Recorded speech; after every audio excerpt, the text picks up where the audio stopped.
concert. Wait, what? What's going on? Wait, why is she hugging?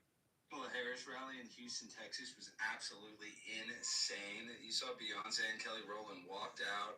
Kelly looked like Beetlejuice. And then after that, Kamala walks out, right? She gives him the hug, and everybody's so mad because they're like, what? Beyonce only spoke for 3 minutes? I thought we were going to get a free concert. Wait, what? What's going on?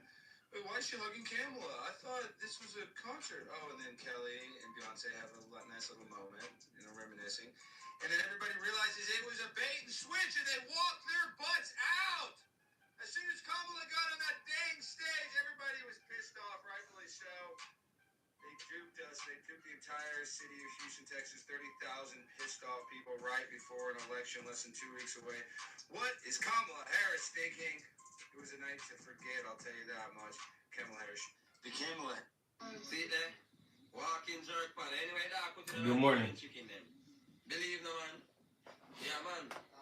Step it out, step with it, and like I'm. Know what they say? Know what they say? If young men don't trust you, motherfucker, you better run.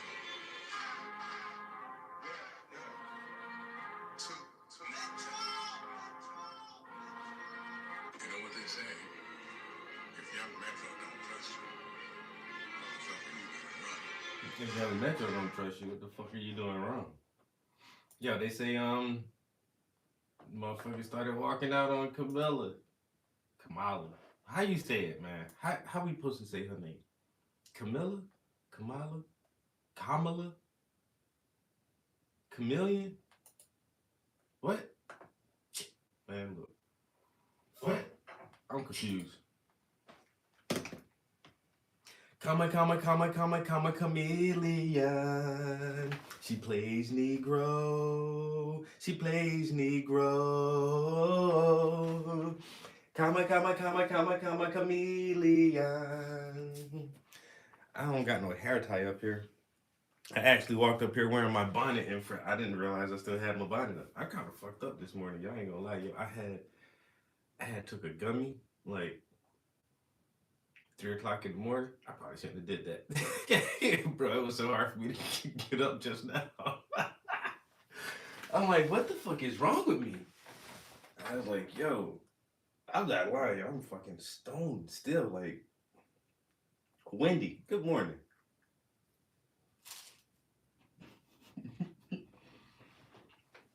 How you doing this morning? We got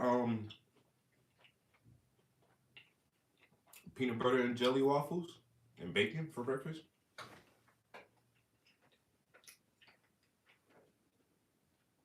I have some homemade blueberry jalapeno jam. That's so good, yo. Spicy jam. It's delicious.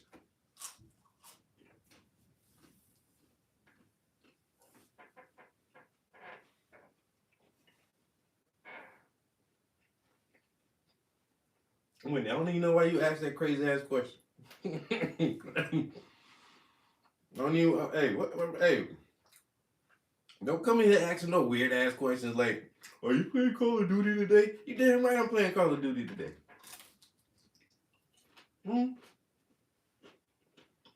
What else would I do with my life on a Sunday, a beautiful November Sunday, September? It's still September. Yeah, it's not November yet. What the hell am I thinking? On a beautiful September Sunday. And it's actually a nice day out. It doesn't look bad outside. The sky is blue. The sun is out. The fall colors are starting to change. It actually looks pretty good outside. It's pretty. It's October. It is October? How come I don't know what month this is? Is it oh my God. It is October. I just skipped over the whole October. I went from November back to when? September? Lord have mercy.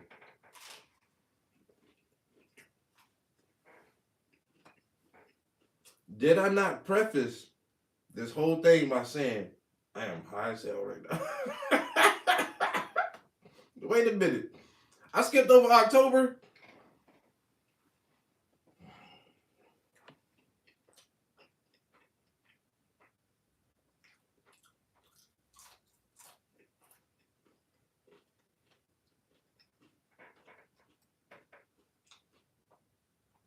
It is what it is.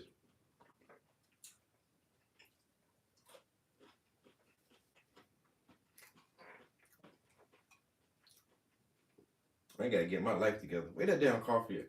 I think that's what I need. I have not sipped that coffee yet. I'm trying to keep my eyes open. Yo, it's a fucking struggle right now. I don't know why I'm bugging myself out so much, though. But I can tell y'all this.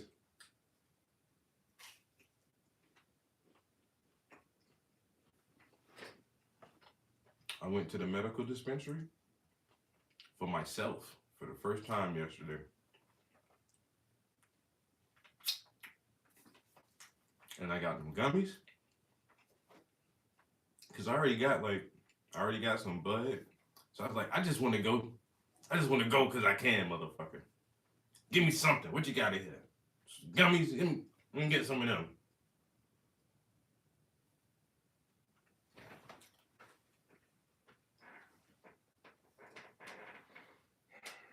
Those gummies are strong as fuck, son. Strong as hell.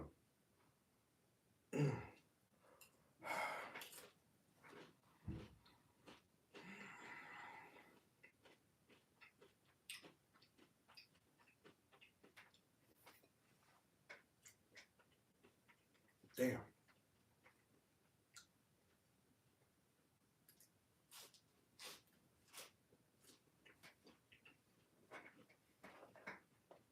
I hope everybody's day is off to an awesome start. I hope everybody feel as good as I do right now. I hope all y'all feel as good as I do right now. I hope that everybody has a beautiful view of the world this morning. Oh, where the clouds at? Where? Not a cloud in the sky. What the fuck? So great. Look how beautiful blue that is. Show me a cloud. Where that? Where the cloud at? Not one goddamn cloud in the sky. Look at the sun. Look. Look how deep that shadow is. Cause the sun just shining so bright. At 8 o'clock in the morning. Look. Look at the yellow. The orange and the yellow, the reds. Look at that. Look at that orange on that tree right there. That tree right there, he done got naked already. This motherfucker got his damn branches showing. Showing everybody your branches, man. Cover that shit up, bro. Fuck wrong with you? Trees out here getting naked. I see all his branches. That's crazy. Yo, Chris, what's good? How you doing? It's a beautiful day in the neighborhood. A beautiful day to be neighbors. Would you be mine? Could you be mine? Such a lovely day in the beautiful hood. Such a beautiful day to be neighbors. Could you be mine? Would you be mine? I've always wanted to have a neighbor just like you. No. I've always wanted to live in a neighborhood with you. Damn, how come I can't remember?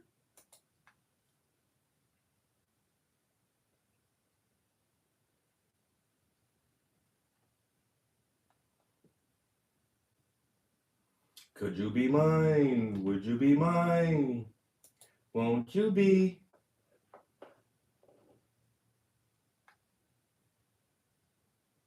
My drug dealer? That ain't. I don't even know why I said that. Yeah.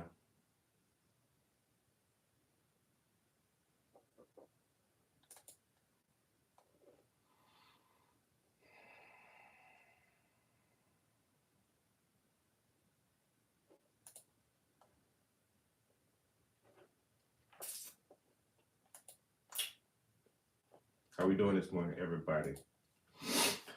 Hey, if you tap into my screen, you see just what I mean when I'm on the TV screen. Don't mind me, cause my team on hot day, that a loud dream. We grinding and shining, we so fresh like we dry clean. And the light green is my eyes lean. I need, I sing, no my eyes bleed. Meditation, medication, light and inspiration. Now my thoughts are really racing. Grab a pushing, now we banging, bang, slanging. I'm saying, please bang it. And we do a studio session like each day. Go so hard when I'm creating. I should have been famous like East Bay. Art and education, decades of dedication. The paintings are amazing and the rhymes are always flames. We always original, no need for imitation. We came from the basement, now look how far we made it. Art and education, decades of dedication. The paintings are amazing and the rhymes are always flames. We always original, no need for imitation. We came from the basement, now look how far we made it. When you ain't motivated, just show some consistency. Every step, call that up. Look how far the distance be. It ain't no real mystery like Mr. Beast. Grinding hard and elbow grease, that's the key. Practice, patience, passion, and persistence. That's Princess 4Ps, principles, hold these. When you set goals, promote peace. But still let them know you hold heat, no heat. Paint slanging, rhyme saying, beats banging. And we do a studio session like each day. Go so hard when I'm creating. I should have been famous like East Bay. Art and education, decades of dedication. The paintings are amazing and the rhymes are always flames. We always original, no need for imitation. We came from the basement, now look how far we made it. Art and education, decades of dedication. The paintings are amazing and the rhymes are always flames. We always original, no need for imitation. We came from the basement, now look how far we made it. ARP, J Posey, did one. Showman for 20, level. Thanks for the many years of support. Art and education.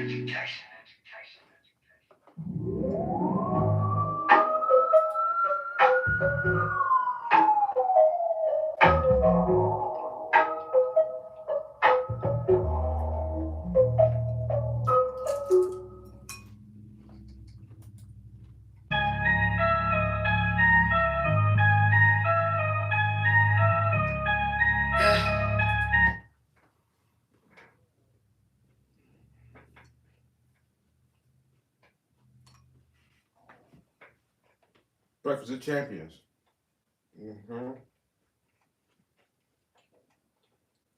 And Breakfast of Champions.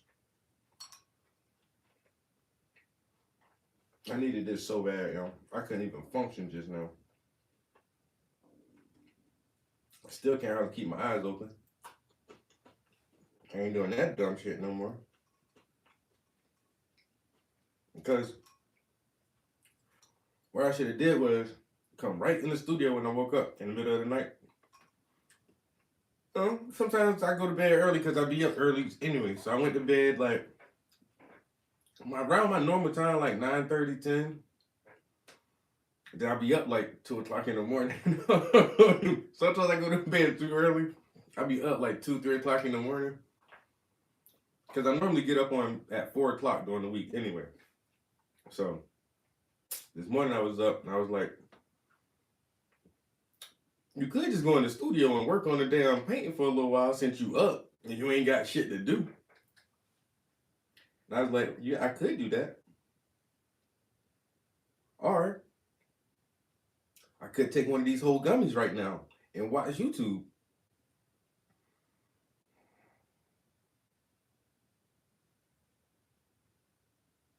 Why I took the gummy and watched YouTube to about 5 o'clock this morning.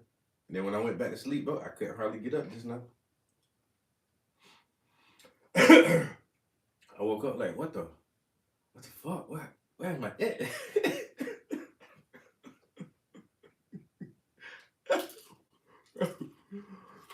Then like, I can't see why my eyes were open. And I put my glasses on. I was like, maybe I just need my glasses. I put my glasses on and I'm like, oh shit, I still can't see. Am I blind? Am I blind? What the fuck going on? Lord have mercy.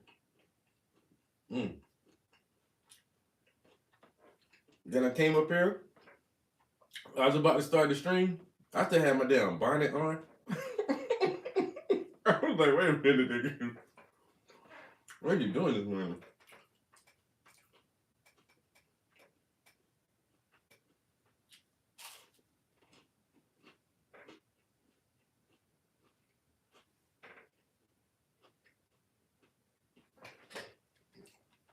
I feel like I'm moving in slow motion.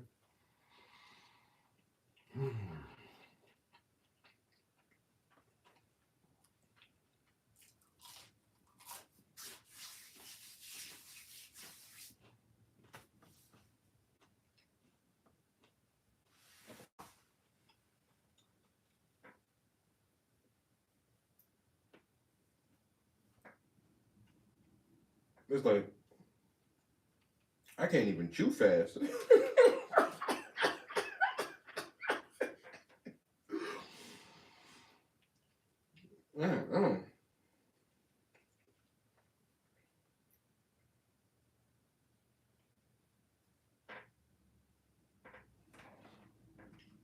It's a little chilly in here.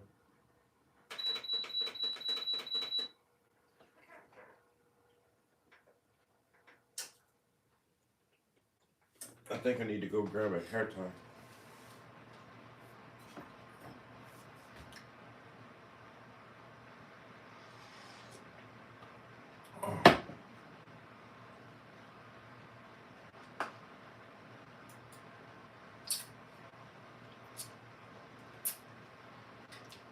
No, peanut butter and jelly waffles? Hey. They be like that. You know what I'm saying?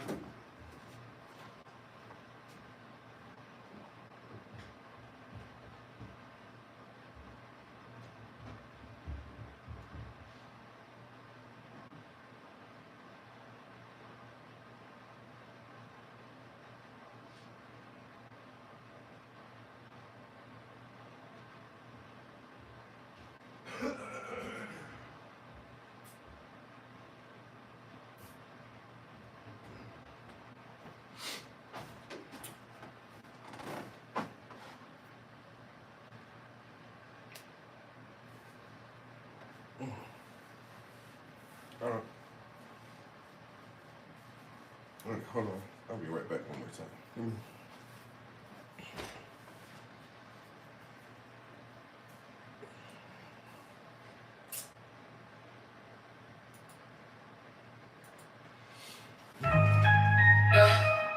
Stress and aggravation, smoking flame. Take the same flame, smoking Mary Jane. Get a spark of inspiration that may change your destination.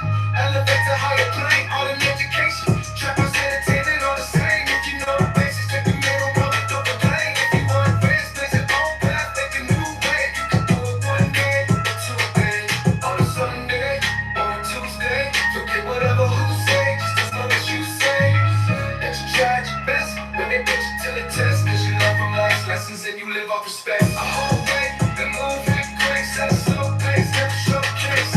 Just exhibit excellence in my old days, and make mixtapes for my doorways. A whole way, then move with grace, at a slow pace, never showcase. Just exhibit excellence in my old days, and make mixtapes for my doorways.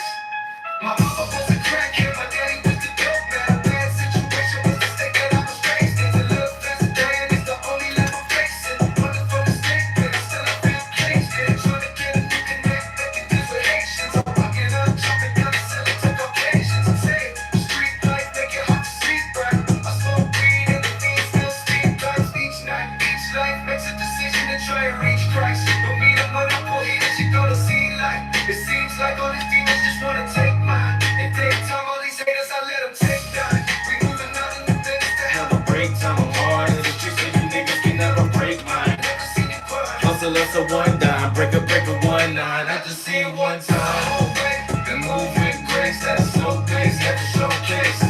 Just exhibit excellence in my old age. Then make mixtapes for my doorways. A whole way, then move with grace at a slow pace, never showcase. Just exhibit excellence in my old age, and make mixtapes for my doorways. And do it one day, a 2 day, on a Sunday or Tuesday. Forget whatever who say, as long as you say. That you tried your best when they put us to the test. Cause you live life lessons and you give all respect. Hey.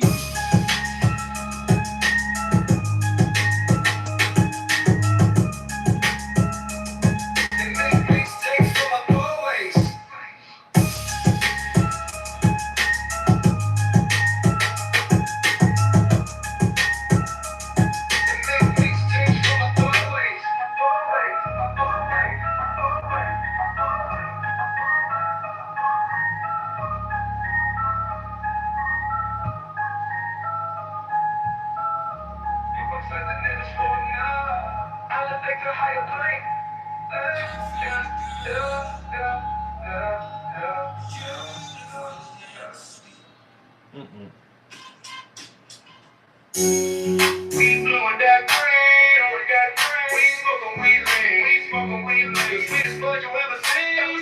Keep it out all day. Y'all niggas roll hills, but you're really not smoking. That homegrown you got right there is for the vultures. I smoke the best reefer around, no joking. You can't see the crystals, they pimpin', it ain't poking. I'm just how an elegant player, I roll them swollen hocus pocus. You're high from the smoking and never blowing. You're moving slow motion and your eyes can't focus. I told you, that don't you have you talking and choking. You can't come off the high, look, but it's still floating. One taste of the kush, well, have your nose open. I'm blazing the bush and you know that I'm zoning. The marijuana aroma seems to take over. Walking, sitting in the cipher and I'm building with my soldiers. A pothead for life, I'm a part of the culture. Smoking on that kryptonite, man, I thought I told you. Look in my eyes, getting faded, getting low. We blowing that green, we smoking weed lean. The sweetest bud you ever seen. Keeps me high all day. That shit got me leaning, I'm about to fucking fall. That shit got me leaning, sweating like a dog. That shit got me leaning, my back up on the wall. That shit got me leaning, all up on your bra. I snap and I rock with it, then I take a pause. That shit made me lean, now I'm clapping with the y'all when I step on the scene. So fresh, no flaws, blowing on that good green, then I roll it like a hog. Party jumping like a frog, put my brain in the fall. Philly guts off the most, switch the sweet smoke them all. Weed pipe, water bubble, or gravity bomb. It doesn't matter cause I'm about to be stoned. While I'm still in the cone, homie hitting my phone. Yo, what up, bro? You tryna match one? Where you at, son? I just rolled a fat one. No, it ain't no backwood, but it's gonna burn slow. Oh, we blowing that green. We smoking weed lean. The sweetest bud you ever seen. Keeps me high all day. We sitting in the cipher and I'm building with my soldiers. A pothead for life, I'm a part of the culture. Smoking on that kryptonite, man, I thought I told you. Look in my eyes, getting faded, getting low. We blowing that green. We smoking weed lean. The sweetest bud you ever seen. Keeps me high all day. We sitting in the cipher and I'm building with my soldiers. A pothead for life, I'm a part of the culture. Smoking on that kryptonite, man, I thought I told you. Look in my eyes, getting faded, getting low.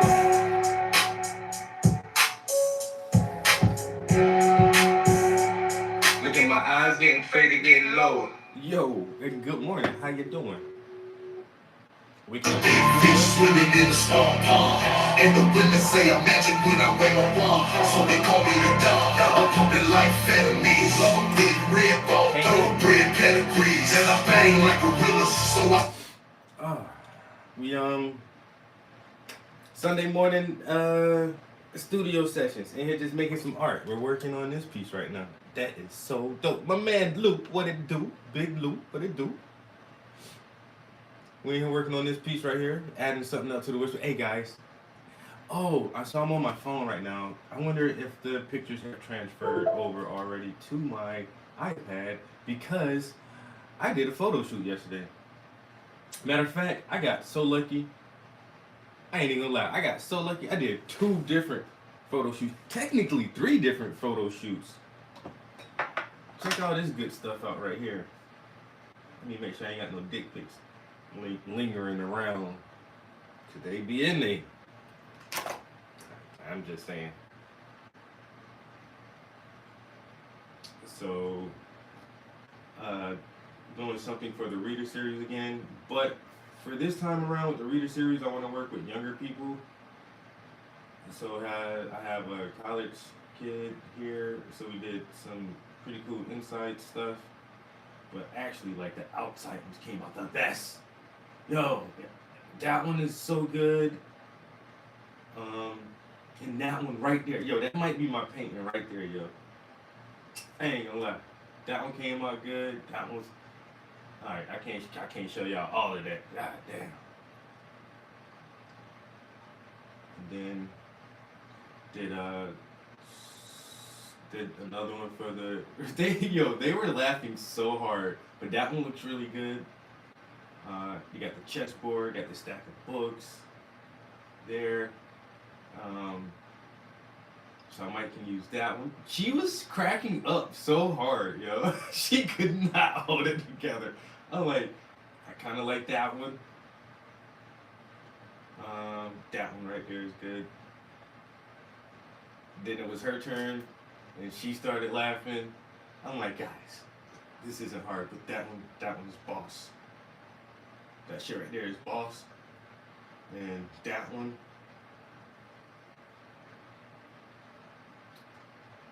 Not that one. I like that one right there. And then still cracking up, laughing. So we got something for the whisper. Now I think that one right there. Oh my God, that's a good one. And then one of these. Not that one. I think that one may be a good one. So. Ha ha. I was able to get some pictures in yesterday. So trying to line them up for the winter time. So I actually I need to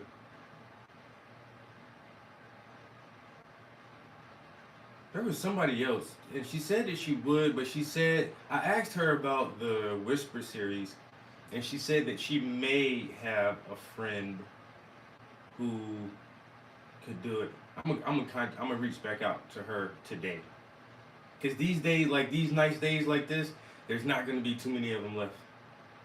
You know, where you get no clouds and, like I say, just a really nice day. So I definitely need some more pictures because the weather's going to be crap after a while, and I need some stuff to work on over the winter time. But from those two photo shoots yesterday, I feel like I have a few in there. So that's at least 1, 2, 3, 4, 5, at least 5, maybe 5 paintings right there from 2 photo shoots. If I can talk to my other buddy today and see if we can do something next weekend or maybe one day in the evenings during the week.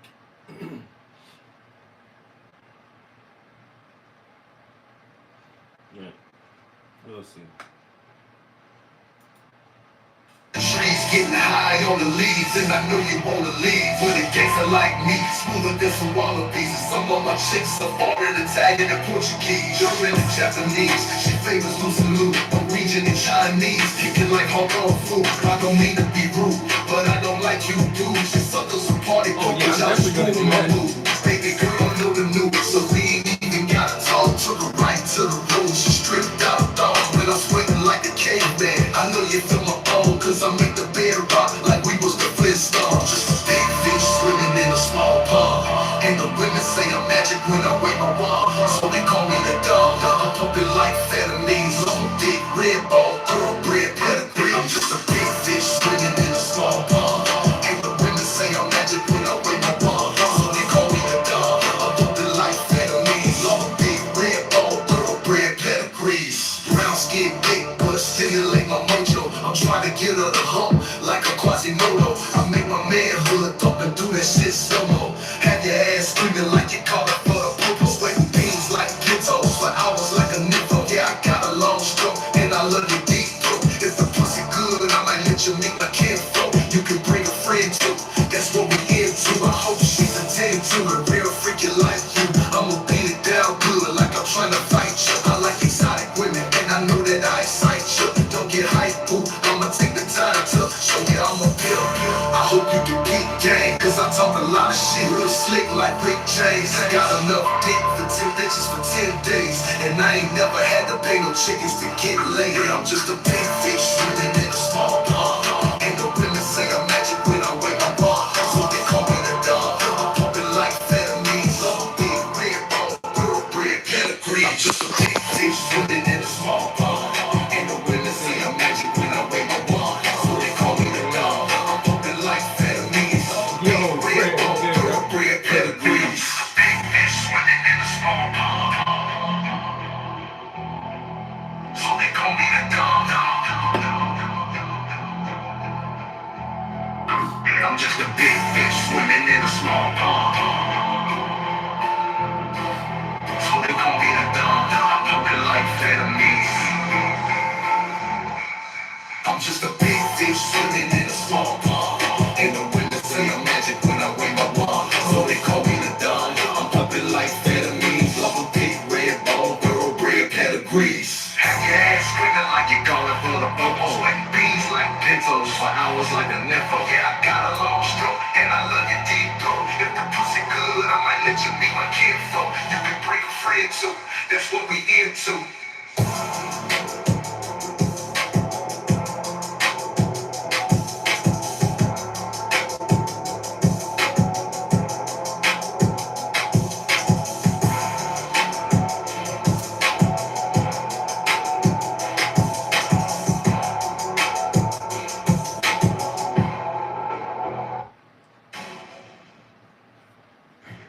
Yo, good morning, bro.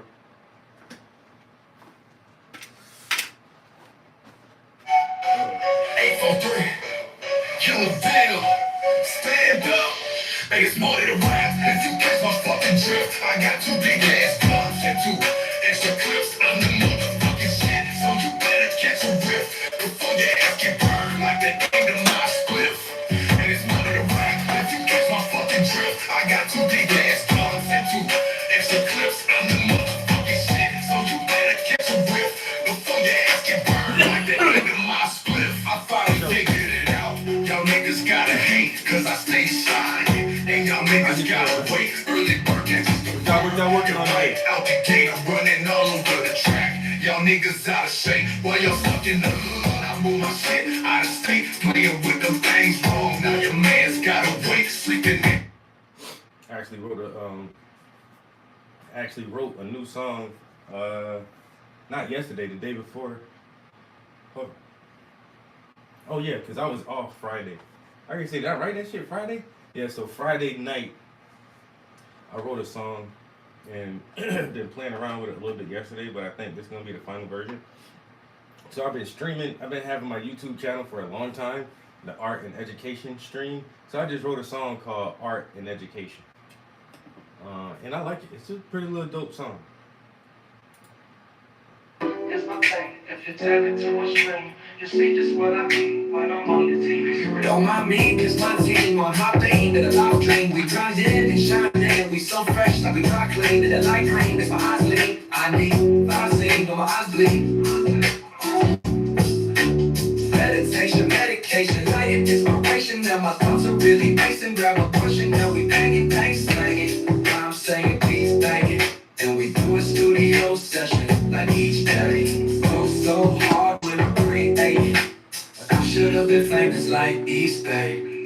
Art and education, decades of dedication. The paintings are amazing and the rooms are always flames. We always original, no need for imitation. We came from the basement, now look how far we made it. Art and education, decades of dedication. The paintings are amazing and the rooms are always flames. We always original, no need for imitation. We came from the basement, now look how far we made it. When you ain't motivated, just show some consistency. Every step, gon' add up, look how far the distance be. It ain't no real mystery like Mr. Beast. Grinding hard and elbow crease, that's the key.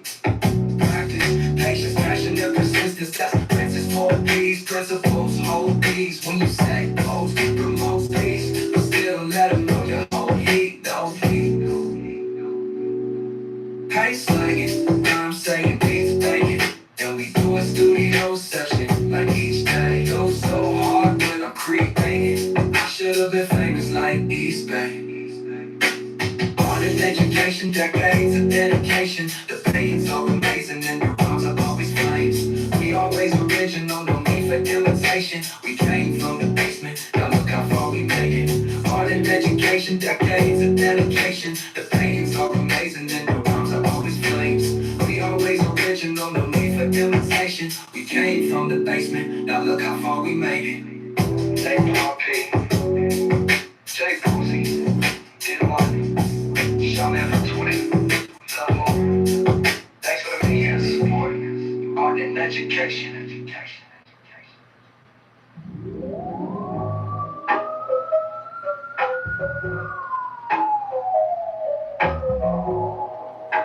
Well, y'all know what we do when we make a new song. We burn that shit up. I'm about to burn this damn little track right here. Here's my thing. If you tap into my string, you see just what I mean when I'm on your TV. Don't mind me, cause my team on hot beam to the live dream. We grinding and shining, we so fresh like we dry clean. And the light green, if my eyes lean, I need Vaseline when my eyes bleed. Meditation, medication, light and inspiration. Now my thoughts are really racing. Grab a push and now we bang it, slang it. I'm saying please bang it. And we do a studio session when each day goes so hard when I'm creating. I should have been famous like East Bay. Art and education, decades of dedication. The pain's all amazing and the rhymes are always flames. We always original, no need for imitation. We came from the basement, now look how far we made it. Art and education, decades of dedication. The pain's all amazing and the rhymes are always flames.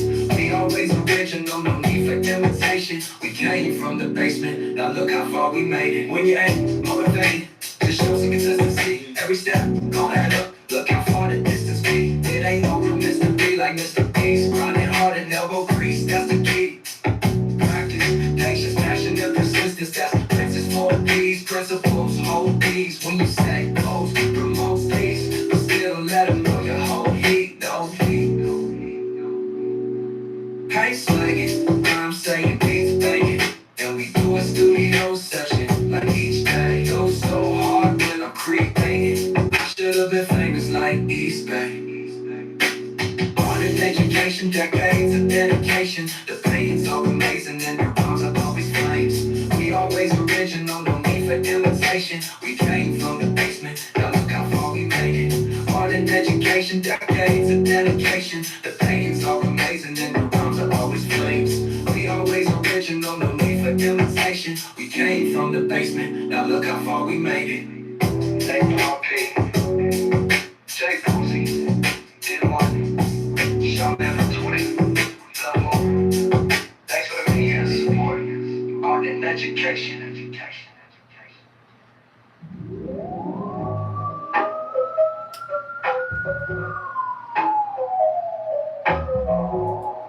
Here's my thing. If you tap into my string, you see just what I mean when I'm on your TV. Don't mind me, cause my team on hot beam to the live dream. We grinding and shining, we so fresh like we dry clean. And the light green, if my eyes lean, I need Vaseline when my eyes bleed.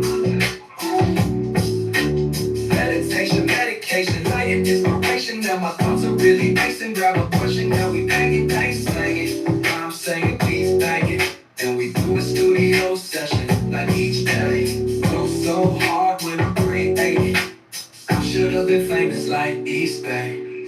Art and education, decades of dedication. The pain's all amazing and the rhymes are always flames. We always original, no need for imitation. We came from the basement, now look how far we made it. Art and education, decades of dedication. The pain's all amazing and the rhymes are always flames. We always original, no need for imitation. We came from the basement, now look how far we made it. When you ain't motivated, just show some consistency. Every step, gon' add up, look how far the distance be. It ain't no room Mr. B like Mr. Beast. Grinding hard and elbow crease, that's the key. Practice, patience, passion, and persistence. That's the princess for these principles, hold these. When you say pose, promote these. But still let them know you hold heat, no heat. Hey, slang it, I'm saying please bang it. And we do a studio session like each day. Go so hard when I'm creating. I should have been famous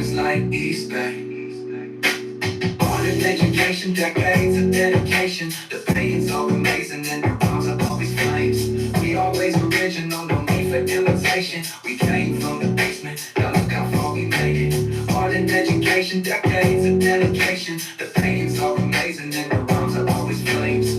We always original, no need for imitation. We came from the basement, now look how far we made it. Take RP, Jay Posey, did one, Sean Ever 20, level. Thanks for the many years of support. Art and education.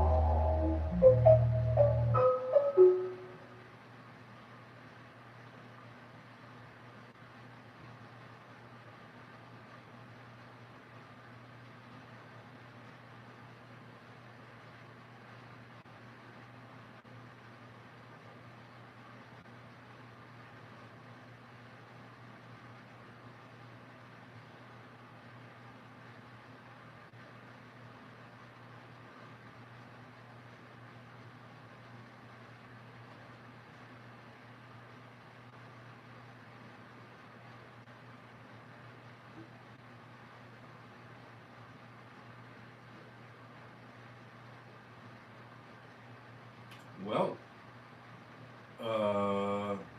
yeah. Welcome back to the stream, everybody. Today, we working on some bullshit. Hey, this the bullshit stream today. This one gonna be good though. You see that? This right here, this is about to be a good one. Cause it needed so bad.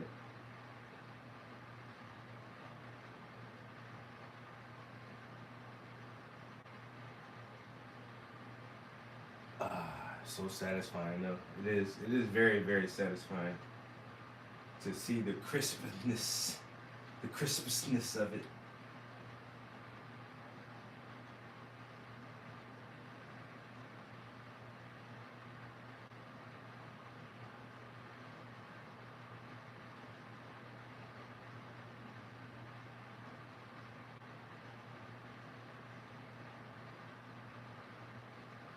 Never again.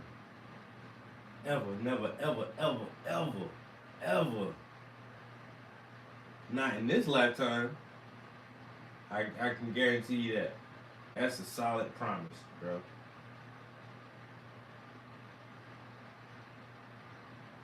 On my mama. On my own soul. Never again in life will I do chrome on white and do this mess. Mm-mm.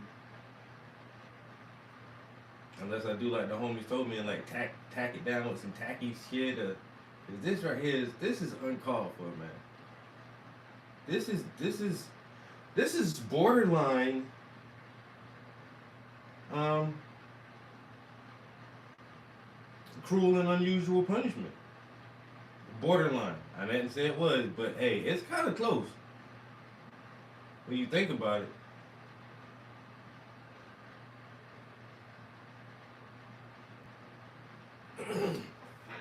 Well, if you catch a motherfucker trying to steal your Amazon, yo Frank, what's good, bro?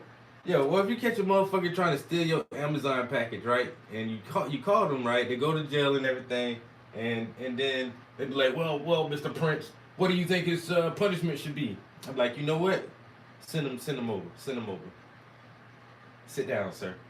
Get this brush. You know what I want you to do? I want you to paint around every fucking shape on this canvas. That's your fucking punishment. He look at you like, what the fuck, nigga? Yeah, bitch. Cruel and unusual.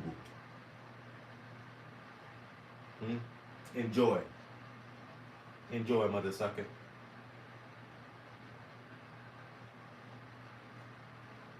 This is ridiculous. Yo, Nate the Great, bruh. Come grab a brush, man. Help me out real quick, Doc. Come grab a brush, bro. Please. Somebody, anybody.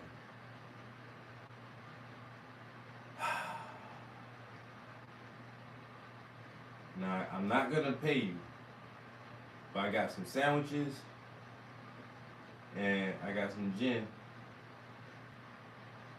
So we can eat and have a drink. But Lord, why'd I do this, bro?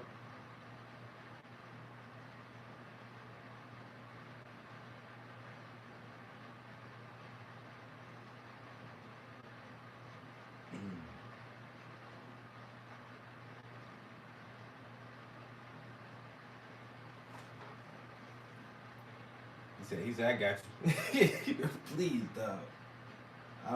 I'll pull up another stool. You know how two motherfuckers be playing the piano at one time? Bro, we can just both work on this shit side by side. You gotta help. Help me.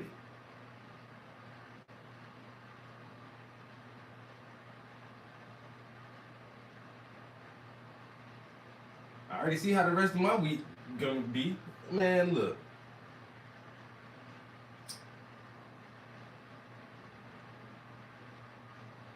How you paint a whole fucking canvas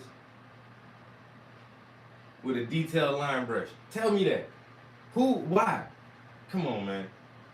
You gonna paint a whole canvas with a detailed line brush? This is stupid.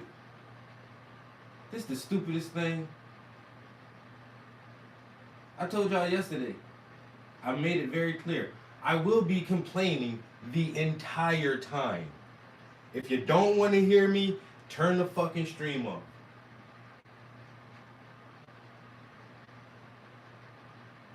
I will complain the entire, cause this is a mess right here, and it's my fault.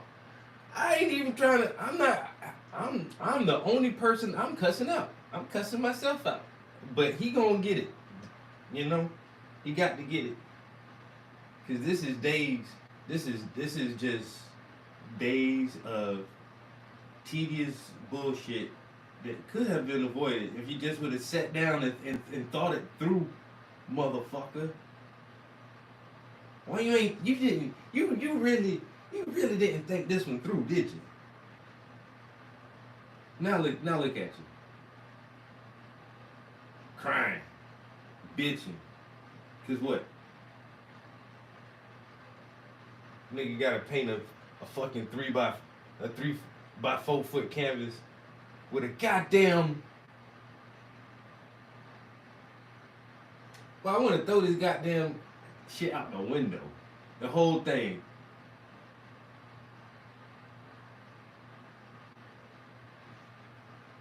I'll throw the whole thing out the window, dog. I ain't lying.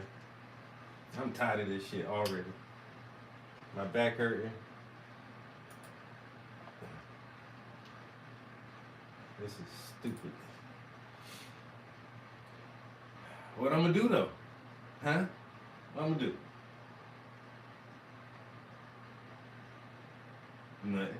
I'm gonna sit here and bitch and moan and whine until this shit done. I gotta get to the good part. I gotta get to the actual painting of the people part, man. Hey, everybody wanna do this?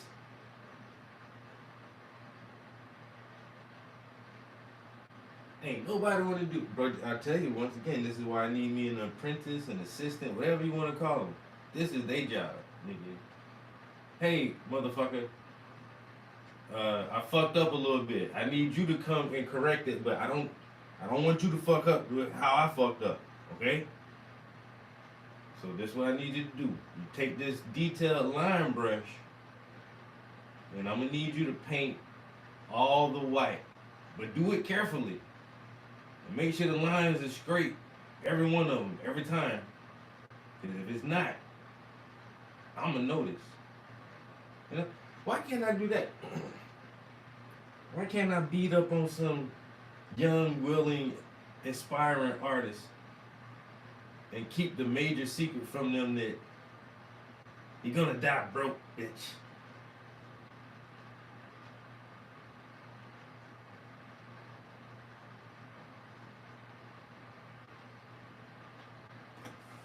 See, this is what I'm saying.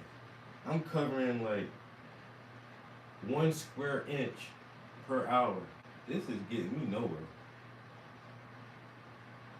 Who moves at an inch per hour? Man, I can't outrun a snail doing this shit right here. No. Bro.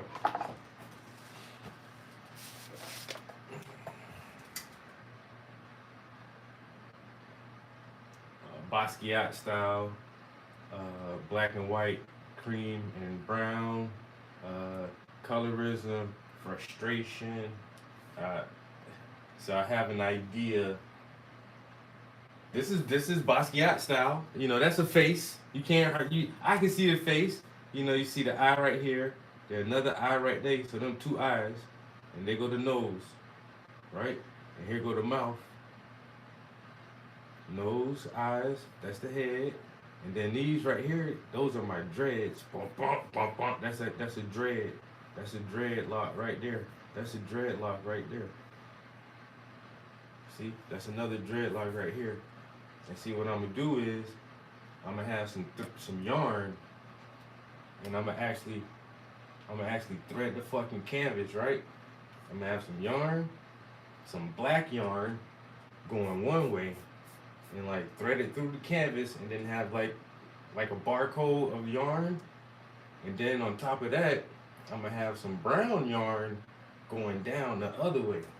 See, one yarn going this way, and then one yarn going down that way. And they're gonna be the black yarn on the bottom, and the brown yarn on top. Cause nigga, I'm not black. You can clearly see the difference between black and fucking brown. And then on this corner right here, I'm gonna have the same thing with one yarn going one way and one yarn going the other way with white on the bottom, and then a cream or tannish color on top. And you're not white, nigga. You're not. You're kind of peaches, creamy color. You're not white. Right? And so I'm gonna have that, and then like splatter some other shit right around, and then have a squiggly face of frustration about colorism. And it's like I'm pulling my dreads out like, everybody doesn't understand. See, it's gonna be that kind of Basquiat. I already put thought into it though. You know what I'm saying? There's a little thought going into it. I'm gonna do something. I'm about to take your a move from your playbook, dog. Do it simple. And try to make something real so simple that people just love it. Y'all like that Basquiat shit so much. That's what y'all like. I ain't trying to take nothing away from the man. I mean, everybody got our own taste and preference. You know what I'm saying? I understand. I understand Basquiat as an artist. I understand him as his artwork.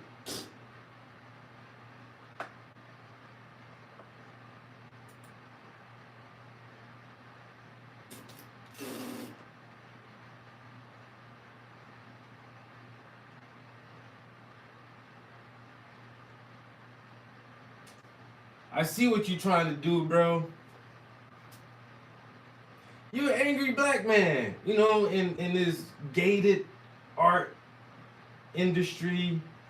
You feel like the only way you got access is by latching on or getting co-signed by other white artists and allowing white galleries to show your art. And I get it. But your paintings, bruh, it's just they kind of trash, nigga.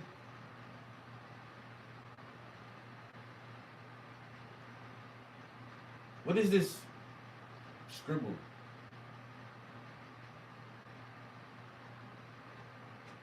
I know you mad, man. I know you frustrated. You gotta. It's Jean-Michel. You gotta do better. Do something better than that. But no, that's what motherfuckers love. That's what they love. And now you try to touch a Basquiat. Try to put your hand on one. Not even your whole hand. Try to put your pinky. Just try to get close enough to a Basquiat to put your pinky. Nigga, you might get shot twice. You might get shot twice. I don't care where you ever come across it in life, in existence. If you ever get in the same room with a Basquiat, try to touch it and see what happens. Motherfucker kill you over that shit right now. And why? Because that's what the art world said is valuable. That's what the art world said is worth being curated and taken care of like that. You know what I'm saying? And that's a weird thing, yeah. And that's a weird thing. But you know what I'm saying? To each their own. But my man Frankie, this motherfucker too smart, bro. Cause this motherfucker a business artist. and I got messages I could screenshot from like a while ago where I actually told another artist where if you see his art, you'll be like, is that Basquiat? You're like, nah, that's not Basquiat. That's just it's like that, you know? It's so close, it's just like. So I was like, you know what? I told him I might do some shit like that. It seems like motherfuckers just like that shit. Well, I'm gonna just do it. And he's like, don't commit career suicide. And I'm like, bro, that'd never happen to me, nigga. What you saying? Like artists can't play around with different styles? I can't jump outside my comfort zone and do something like that, or do a dedication piece to Basquiat too? You telling me I can't do it? And if I do attempt something like that, it'll be committing career suicide as an artist? Get the fuck out of here. I think you scared like if I do that style,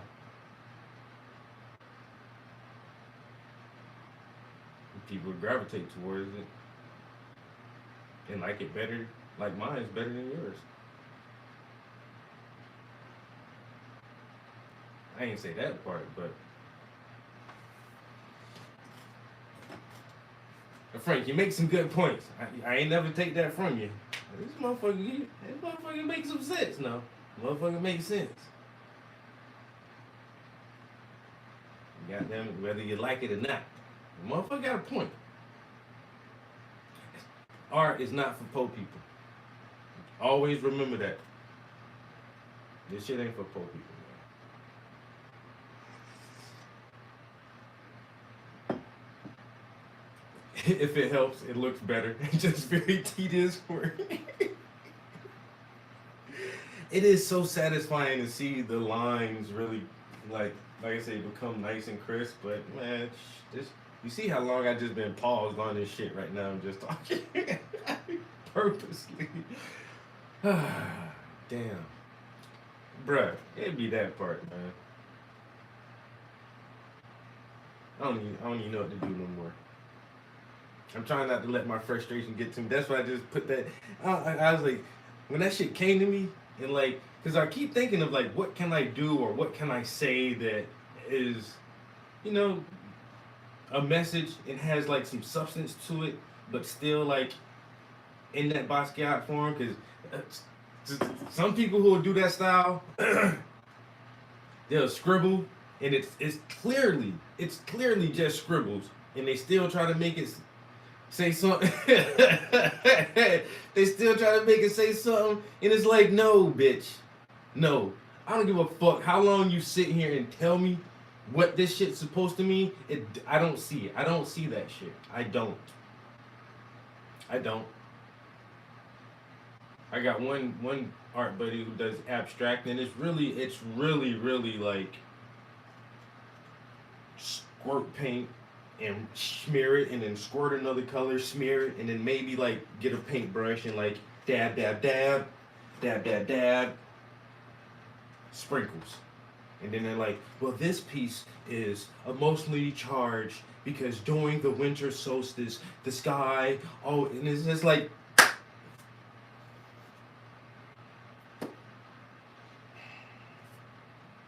no, it's not. No, it's not. You smeared fucking paint on the canvas.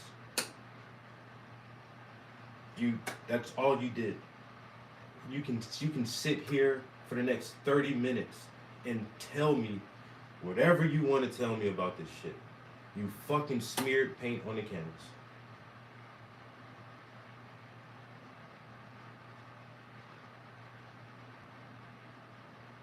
Like I say, even people who copy the Basquiat style, you just scribbled a ugly ass face. That's all you did. You put a whole bunch of scribbly colors and you made a really abstract scribbly face. And you're gonna sit here and you're gonna try to explain this shit to me as if I should give a fuck about you scribbling this ugly face. It doesn't fucking work for me.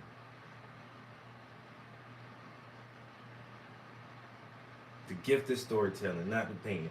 You can't make this shit mean something to me. You can't. That shit is whack. It's whack, bro. Your art is whack. But I'm gonna do it anyway. But with, like I said, I already thought, like, what can I say? And how can I say it?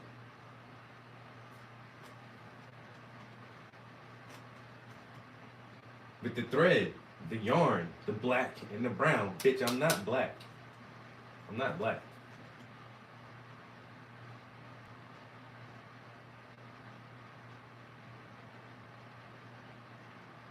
But I think I may do that.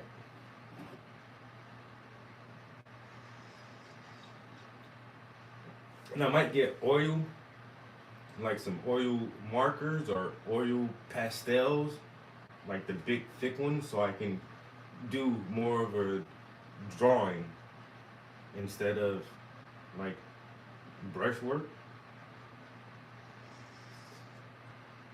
But that's something to come. That's why I had to put that shit down on the paper. Let me not forget this one. Let me take a note real quick. The motherfuckers think I'm playing, and I'm not. My man Frankie already done told me, man. Work smarter, not harder. When he go to the damn art places, they like the bullshit.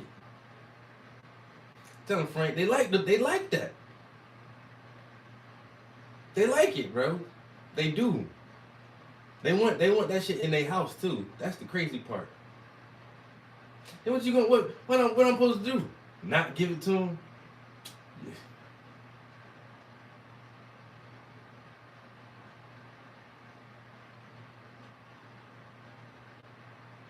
If you don't give the people what they want, then you're a bad businessman.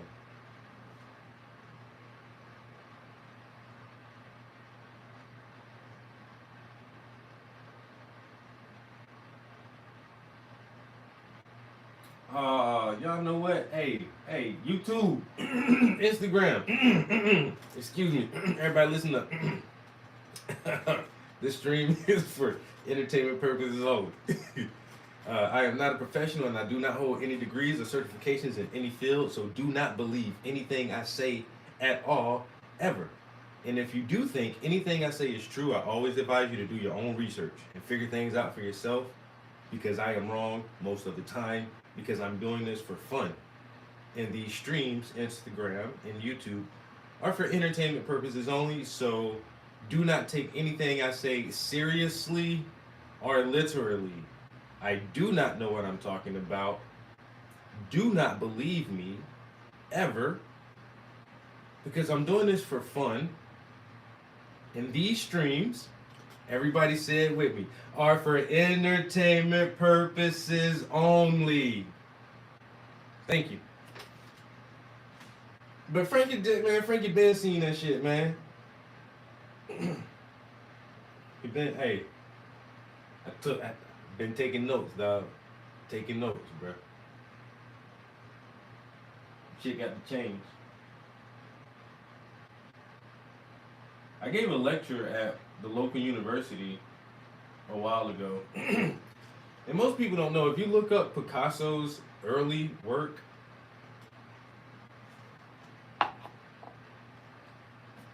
Picasso was a fucking... So Picasso's father was a master artist.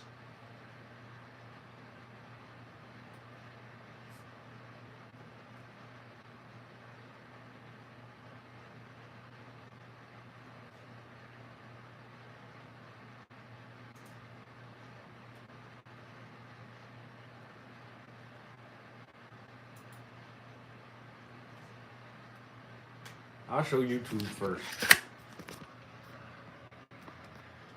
This is Picasso.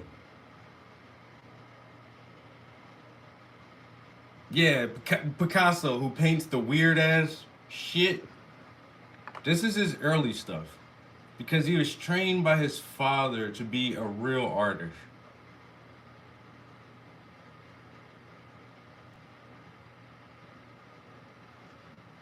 This is when he was a teenager. This is like 15 to 19 years old, Picasso.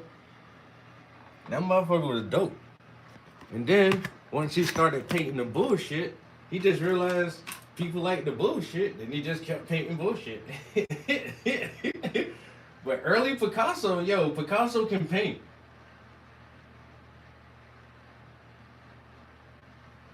This was a young kid, yo. This motherfucker, once again, like 17, 18. This motherfucker did that shit at like 15 or 16 years old, yo. Fucking master artist.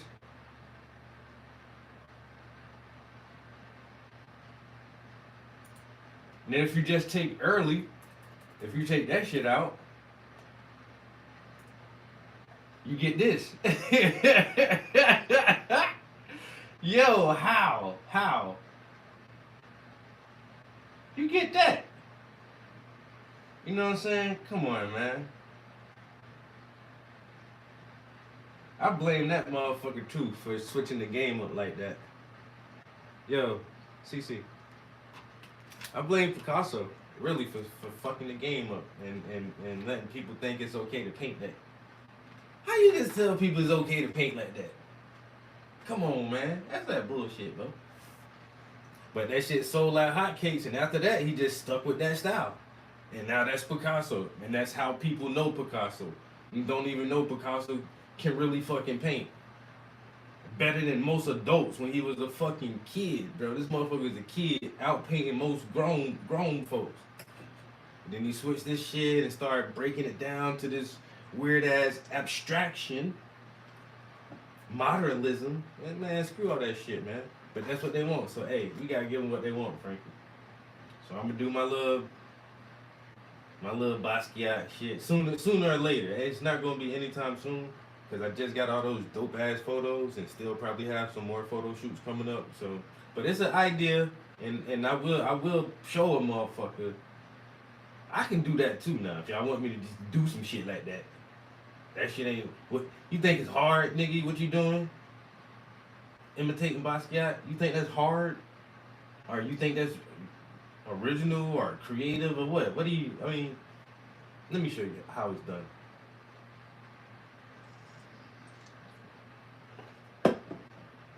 I'll show them how it's done. One of these days, I'm gonna pop out with that shit. They gonna be like, "Who that?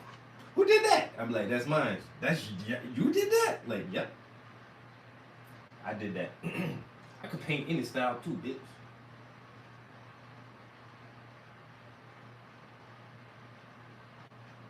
Cause this whole, I keep having these conversations about the gatekeepers, and people don't think that's a real thing, yo.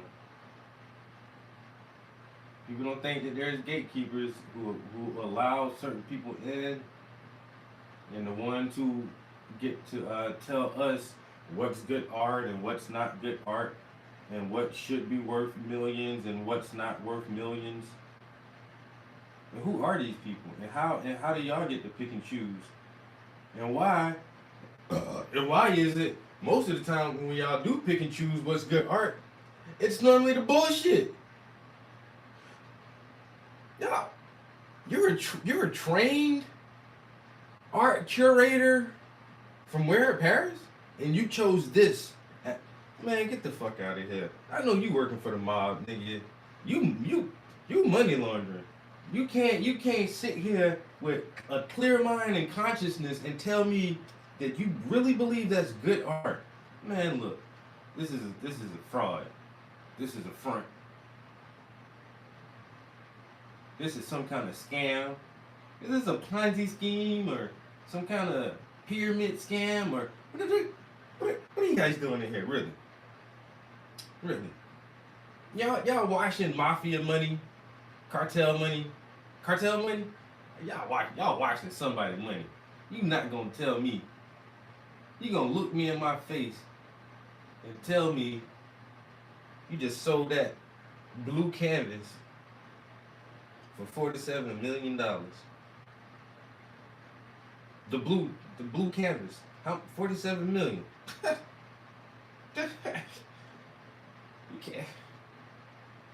You can't expect me to believe. You can't expect me to believe that.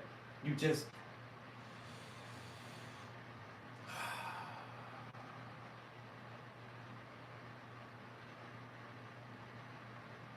It's just a blue canvas.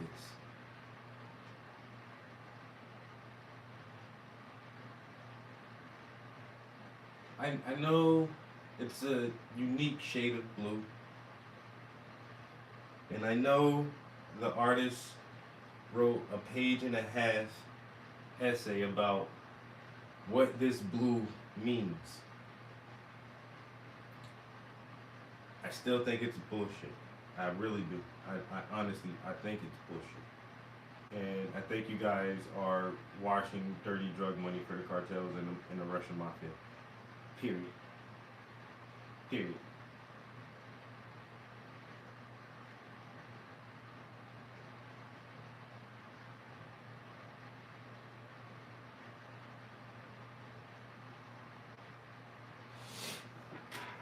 Ain't no way around it.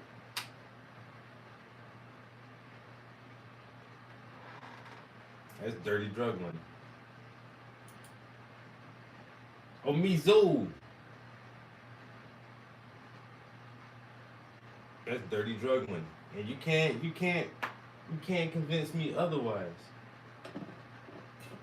These auction houses and all these man, if you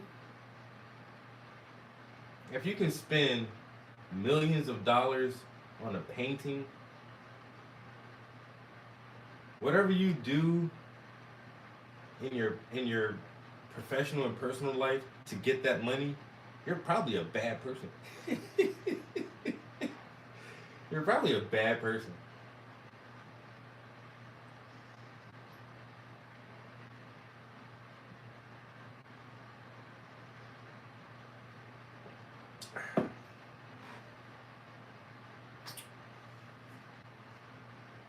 Yeah, it's already after 10 o'clock. That's crazy work, bro.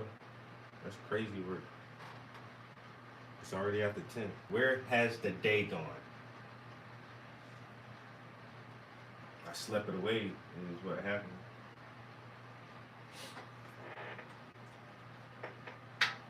Intentionally, because I'm grown and I can sleep in on a Sunday if I feel like it. And then this paint was like, nigga, you better get your ass up and come holler at me up here upstairs. I said, wait a minute. She said, don't wait a minute. Don't wait no minutes. I said, well, I ain't even had breakfast yet. Bring your breakfast in the studio, nigga, and eat up here. Come eat in the studio and get something done. God damn it, bro. Oh, fuck. But David Goggins, he's like this weird ass health, fitness, motivational speaker guy. He said, wake up with the get it done mindset. Whatever you got to get done, he said, when you wake up in the morning, that's the first thing your mind should be set on. Get it done, get it done, get it done. Do it now, do it now, do it now, do it now, right now, get it done, right now. Even before I ever listened to Goggins, I've been trying to train myself with that kind of mentality. Just do it now, motherfucker. Don't procrastinate. Procrastination is the denial of death. Everybody not gonna be here tomorrow. I might not be here tomorrow. I might not be here in a couple hours. You know what I'm saying? Do that shit now. Right now. Plan for tomorrow. Plan for next week. Plan for the next 10 years. Plan for the next 50 years. Make some good plans and set some goals for way out in the future. But still, whatever you need to do today, do that shit today. Do that shit right now.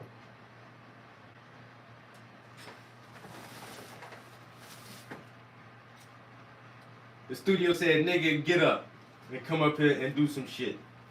The day has started. There ain't but 24 hours in a goddamn day. You think that's a lot? It's not. It feel like a lot. It's not. I had a long day. Did you really? Did you really have a long day? Everybody has the same length of day. Maybe you got so much done today that it felt like a long day. But those are the good days when you get a lot of shit done. When you're doing a lot. Long days. Make the hours stretch out. Feel like you're accomplishing more shit. I like a long day. I wish I had something else to my mans. Good morning. I wish I had something else to do other than this shit though. I'm still complaining. The whole time. The whole time. I will bitch and moan about this background until it's done. Bitch and moan until it's done, dog.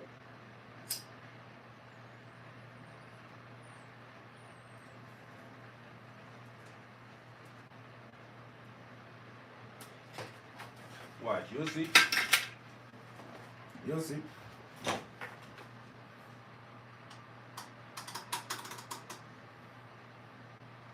The first time you tell yourself, I'm getting tired of listening to this nigga complain, then I'll be like, I told you. Yo, Garland, yo.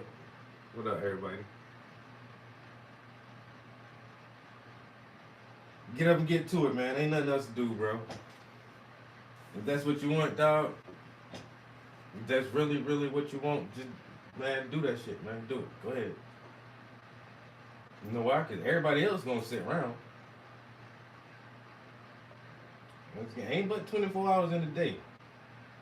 You can sit around and twiddle our thumbs and watch TV and all that good shit, but at the end of the day, it's the end of the day, nigga.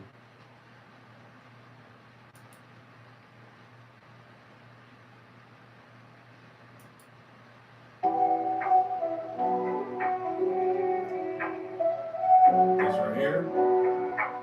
Check it out. Whatever you want to be, whatever you need, you gotta set goals and then you gotta proceed to start chasing your dreams until you finally succeed to get whatever you want and go wherever you need. Whatever you want to be, whatever you need, you gotta set goals and then you gotta proceed to start chasing your dreams until you finally succeed to get whatever you want and go wherever you need. I really find it hard to get my thoughts together. Write my bars like some memoirs and pennies letters. And when it sounds clever, it could probably still sound better. Hype life, making sound bites for the trendsetters. New endeavors for some new cheddar. Better get a clue like a hoop in a new sweater. Can I count on you when I'm blue in a mood swinging? Who can you blame when you're scared to try new things? Won't let them get close cause you're scared of some new pain. Playing that fool's game on a given whatever you want to be, whatever you need. You gotta set goals and then you gotta proceed to start chasing your dreams until you finally succeed to get whatever you want and go wherever you need. Whatever you want to be, whatever you need. You gotta set goals and then you gotta proceed to start chasing your dreams until you finally succeed to get whatever you want and go wherever you need. You can take it as a loss or you can learn from every L. Stay consistent with commitment, persevere and prevail. Chart a course and set sail, crash heaven, raise hell. If you meet justice, Lady Luck's fingers on the scale. That's a little bit of mercy and Murphy's Law. Occam's razor when in danger will get you far. Set yourself up for another power move and keep your circle tight so it's never show and prove. Wherever you wanna go,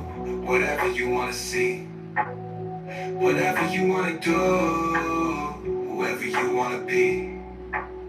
Whatever you want to be, whatever you need. You gotta set goals and then you gotta proceed. To start chasing your dreams until you finally succeed. You get whatever you want and go wherever you need. Whatever you want to be, whatever you need. You gotta set goals and then you gotta proceed. To start chasing your dreams until you finally succeed. You get whatever you want and go wherever you need. Wherever you wanna go, whatever you wanna see. Whatever you wanna do, whoever you wanna be.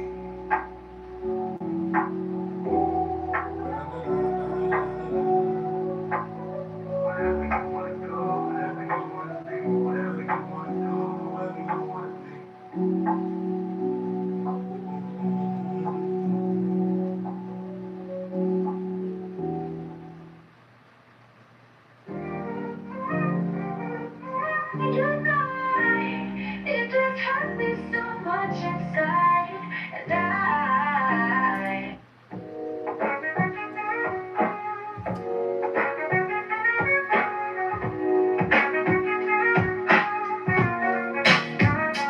Tell me what your passion is. Tell me why you wanna live. Tell me what you wanna give. Tell me what you wanna give. Tell me, can you feel the vibes? Tell me if you know it's real. Will you share it with the world? Or will you keep it all concealed? Tell me what your passion is, how you wanna live. Tell me what you wanna give, what you gonna give. Tell me, can you feel the vibe? You know it's real. Tell me what's your passion? What makes you jump to action? What helps you stay focused? What keeps your spirit laughing? What makes the world seem sane and silence all the madness? You probably go crazy if they said you couldn't have it. What really brings you joy? What really makes you happy? That thing that's equivalent to some drugs in a baggie. Oil painted, pottery, or glass blowing classes. Keys, strings, drums, or the brasses. Lens zoom film with the flashes. Leather suede denim for the fashions. Whatever it is, man, just make that shit happen. You might create a new inspiration for the masses. Most importantly, it's a true expression of self. A connection with the sources and intangible wealth. So I'm stacking my knowledge like books on a shelf. And I know if it's right when the vibes get felt. Or you keep it all concealed. Tell me what your passion is. You wanna live. Tell me why you wanna live. You wanna live. Tell me what you wanna give. You wanna give. Tell me what you wanna give. You know it's real. Tell me, can you feel the vibe? You know it's real. Tell me if you know it's real. It's real. Will you share it with the world? Or you keep it all concealed? Tell me what your passion is. Why you wanna live. Tell me what you wanna live, what you gonna give. Tell me, can you feel the vibes?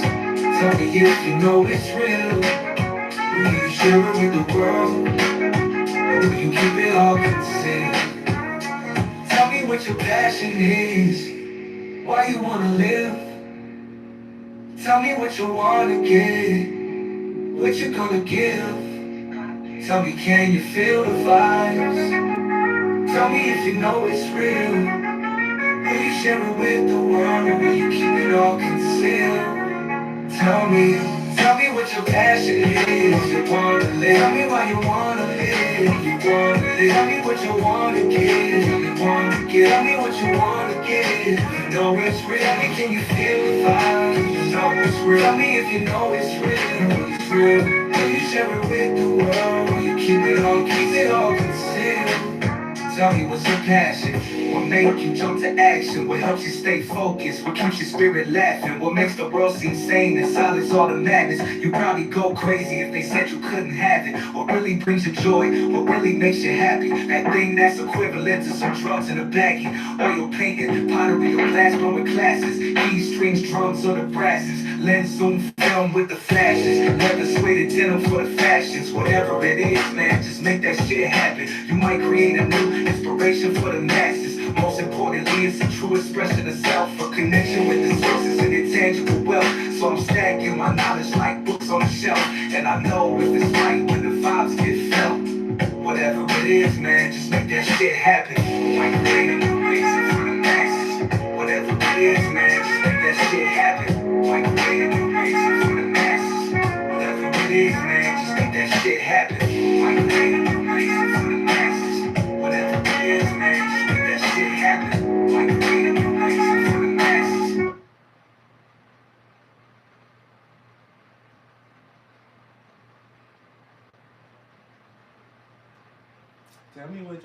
question is, tell me why you wanna live. Tell me what you wanna get. Tell me what you're gonna give. Tell me, can you feel the vibe? Tell me if you know it's real. Will you share it with the world, or will you keep it all concealed?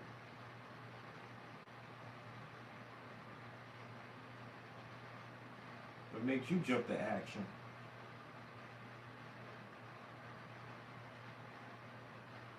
What keeps your spirit laughing?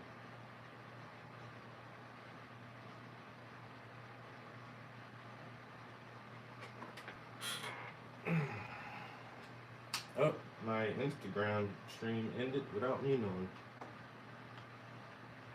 And we're gonna discard that and that over here.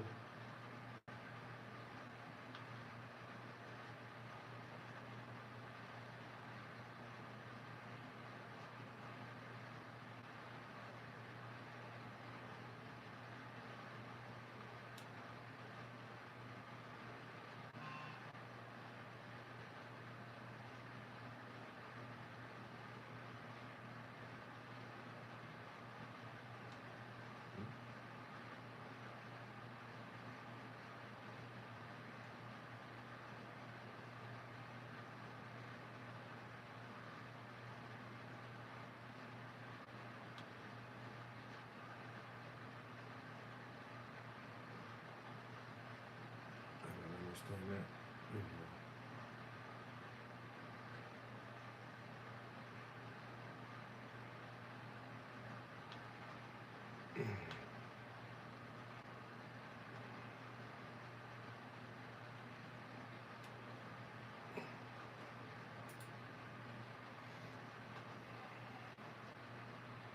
Yo, Jesse Kerr. What up? Finish that painting. I'm picturing do it now. Do it now. Do it, motherfucker. Save it for later. No, don't say that shit for later. Do it now, motherfucker. Do it. Do it.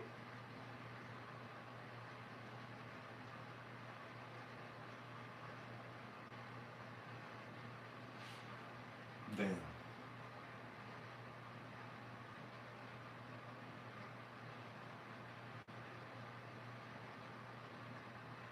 Yo, crackhead's a very enthusiastic individual, you know?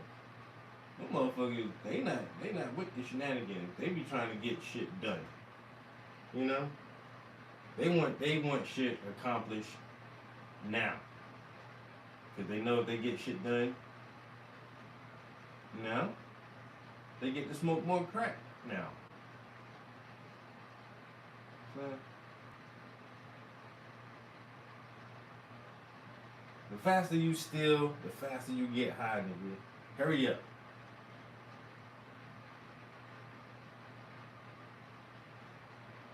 And the faster they steal, the faster they want to get high. Do it now. Now!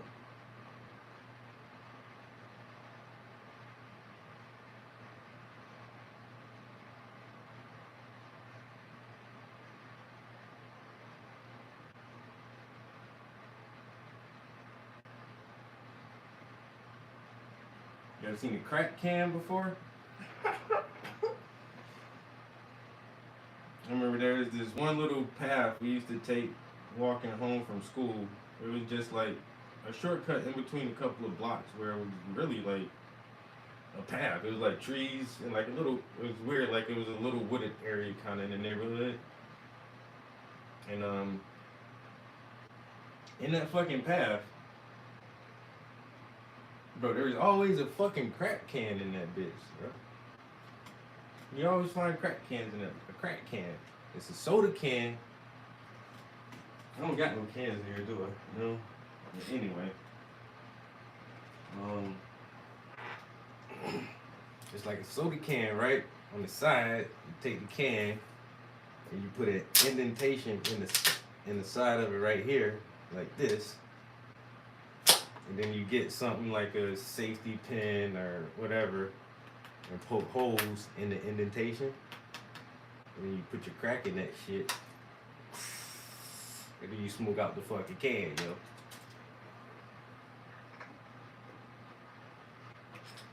And in elementary, just walking home from school, walking through the path, you just see them cans on the ground, with the little dent in it with holes in it, scorch marks on it. I'm like, look at these crackheads around here, bro.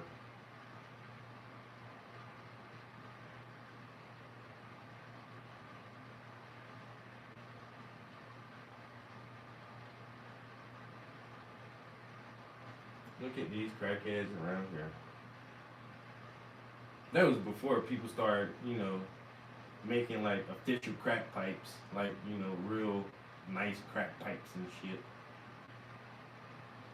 Y'all remember the crack pipe they used to sell in the gas station? Who remember that? You remember? Anybody remember the crack pipe? The gas station crack pipe. I don't think aluminum cans are meant to be smoked out of either, especially ones that got chemical linings on the inside and ink and color on the outside. Yeah. Ever smoke weed out of an apple, a pineapple, a corn cob, a potato. What else I smoked? Any other kind of foods? No, I think that's everything. But I smoked out a couple different kind of foods, bro. You can smoke out that bitch and just eat it.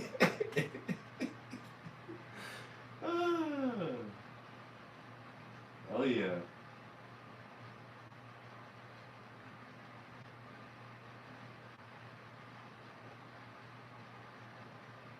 Yeah, motherfuckers ain't got nothing. Hey, you gotta get creative sometimes, dog. Can you bore a hole in it? You can? Is it firm? Oh, we can smoke out of that. Let me hold that piece of corn. Okay, yo, toss one of them potatoes. we can smoke. We can smoke right now. You see that potato? Hand me one of them apples. Come on, you ain't got nothing to smoke. I ain't got no papers. Where your bong at? I ain't got no bong. You ain't got no blunts, no papers, no bong. You got like a weed pipe? I ain't got no weed pipe.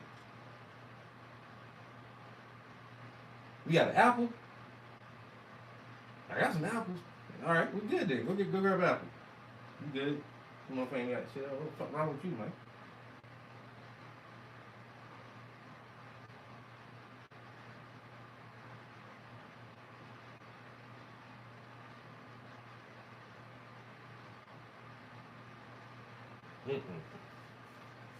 You're gonna have to make it work. A carrot, zucchini, nigga. Whatever. Is it firm? Can you bore a hole in it? That's all I need to know. Is it firm enough to bore a hole in it? Yeah. Hey, we can smoke out of it then. That's all I need, man. Shit. Give me one of them cucumbers. Can you imagine, like, turning a pumpkin into a bowl? How big that is? You have to suck the whole pumpkin full of smoke? Oh, Lord have mercy. I get a little teeny pumpkin. I don't need no pumpkin like this. Hollow that little pumpkin out.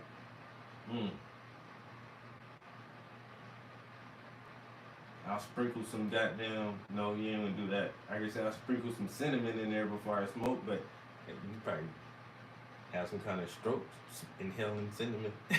a little bitty pumpkin. Have some pumpkin spice weed. Is that a flavor? I gotta look that up now.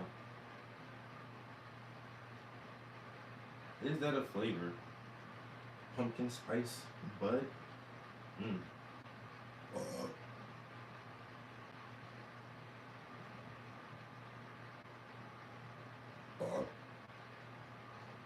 Was that one of the Spice Girls? Pumpkin Spice? No, I'm thinking about something else.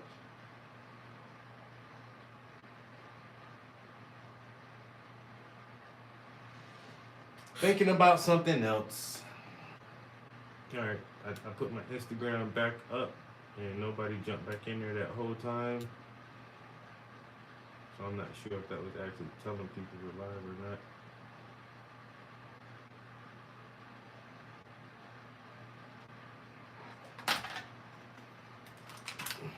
As a matter of fact, I think damn, it's already almost 10:30. Jesus Christ, bro, this day is flying by. Lord have mercy. Is the coffee making me pee already? I think so. I might have to pee already. I might have to pee already. I might have to pee already. Da da da da da da do.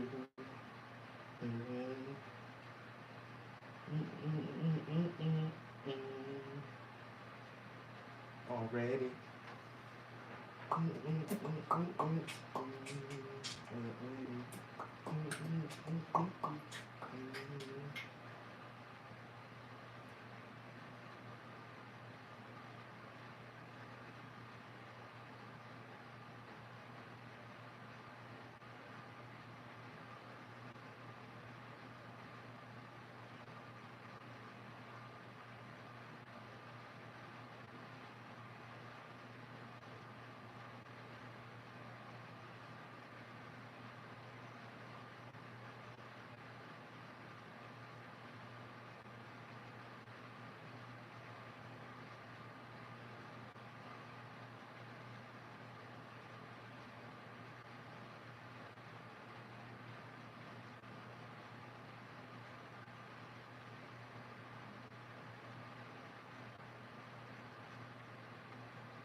Alright. I just actually because I don't know, man. Sometimes people just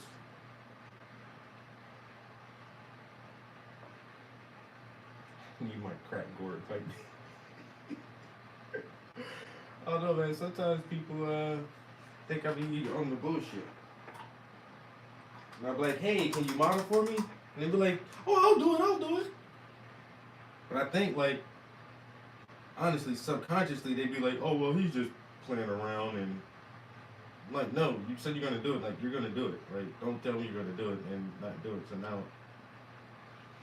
I feel like I have to hound you to do it because you said you would.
You know what? Did anybody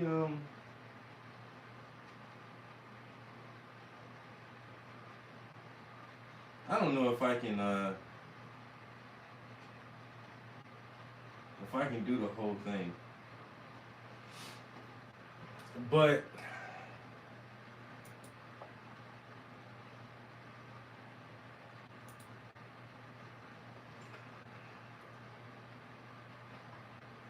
you know,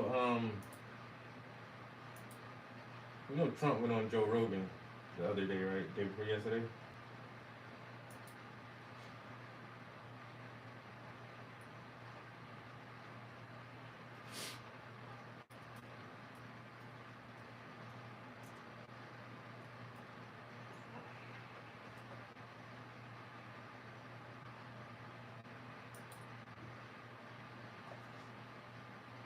Somebody has a Trump Joe Rogan highlight reel.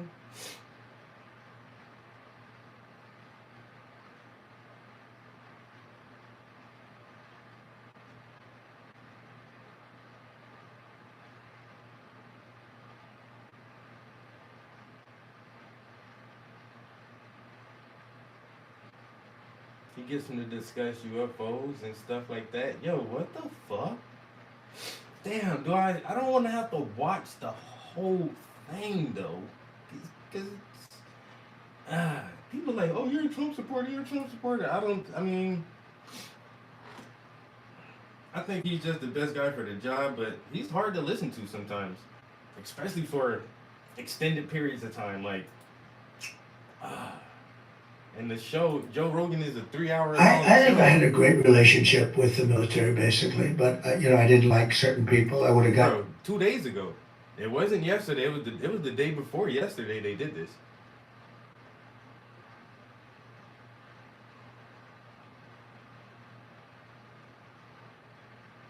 Hold up. You know what?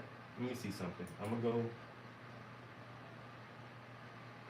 go to the Joe Rogan podcast. I just want to see something real quick.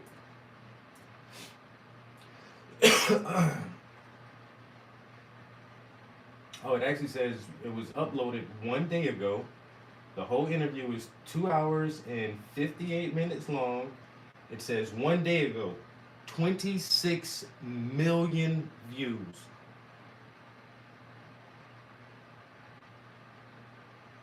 $26 million views. This is why the news hates Joe Rogan. When he said, hey, I think we can try ivermectin, vitamin D, C, and some sunlight and good exercise, and you can beat COVID. We don't need the vaccine. And everybody's like, he's crazy. He's telling you to take horse dewormer and horse medicines, and Joe Rogan's is crazy. He's telling everybody to take horse medicine. Then it comes out like, no, ivermectin, there is a animal version and there's a human version of ivermectin that's been prescribed for decades and is good to help against viruses.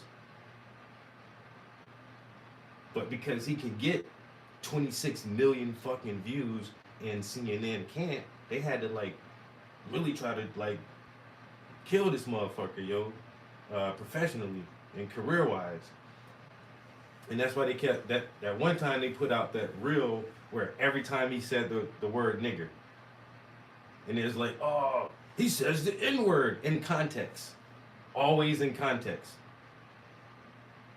Always discussing the word itself or discussing how people feel about the word itself. Never just saying, oh, he's a fucking nigger or she's a this or she never used it in that way. It's always, well, if black people can say, nigger, then why can't white people say it? Especially so if I'm listening to a rap song and it's in the lyrics, is it okay for me to say that? And then he'll say the word in context. I'm okay with that.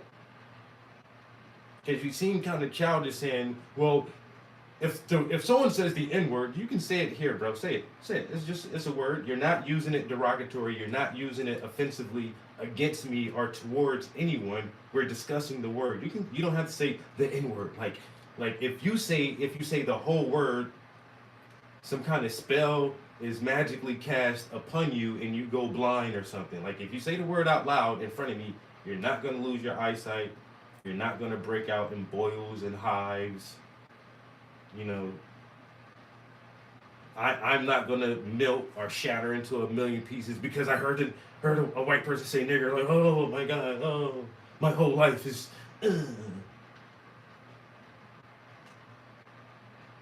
So he's never used it offensively.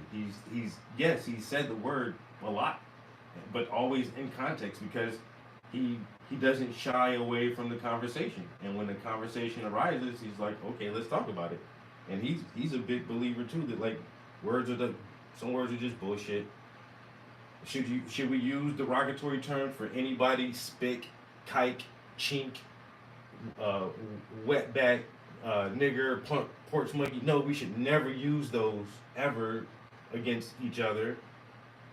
But when somebody does do it, should your whole reality fall apart, and should you be able to call the cops and report a hate crime because somebody called you the N-word? Like, I don't think so either. Did they put their hands on you? Did they physically threaten to harm you? Did they damage any of your property or threaten to damage any of your property? So he just called you a fat black nigger? Well, you're a fat and black.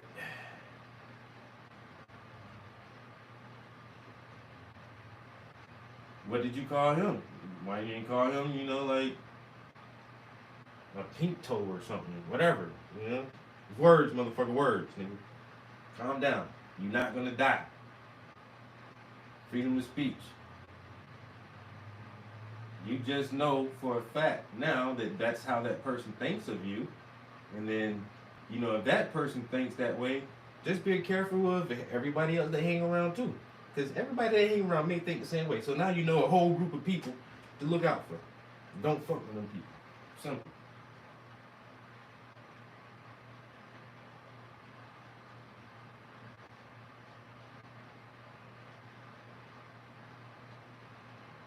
Motherfuckers making this shit way harder than it has to be. All the time.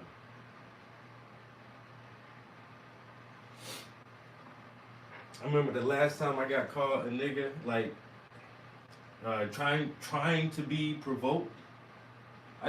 When they said it, I just looked shocked, like, and I started laughing. I was like, yo, that's all you got? I was like, yo, that's crazy.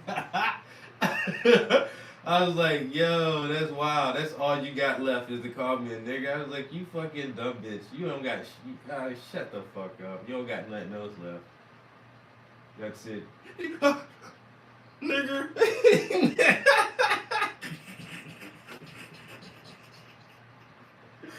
Oh.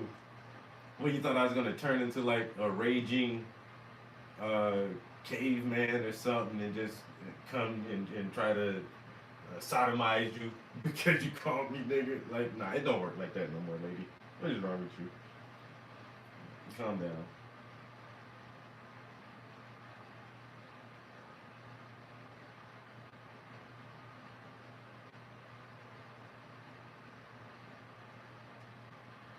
Calm down. You okay? And then when I started laughing, like that shit shocked her more than the fact that it shocked me when she used to call me a nigga. I was like, oh. I started laughing. She's like, oh, this nigga just laughing. Yeah, bitch. What is wrong with you? What the hell is wrong with you, lady?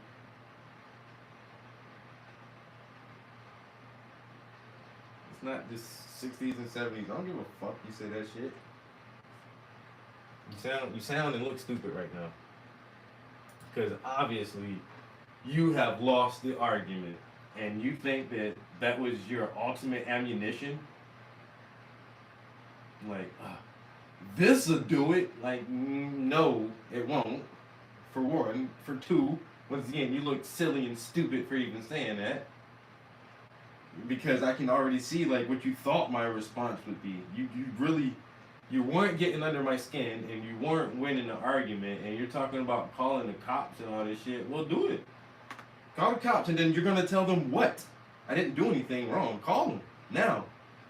Call them. You want me to call them? Fuck you, nigger. Okay. All right. All right. So you're not calling the cops. Oh God. You're losing the argument, you dumb bitch. You'll be alright though.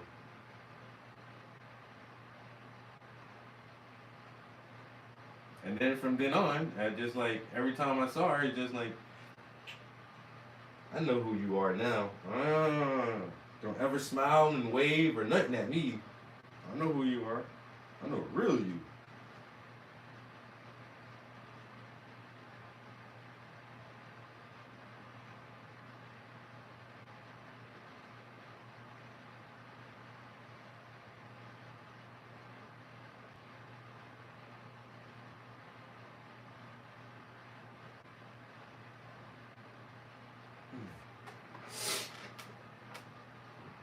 This is taking way too long.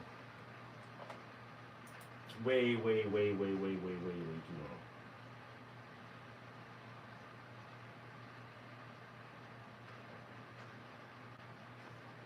Saying that word makes one impotent for 24 hours.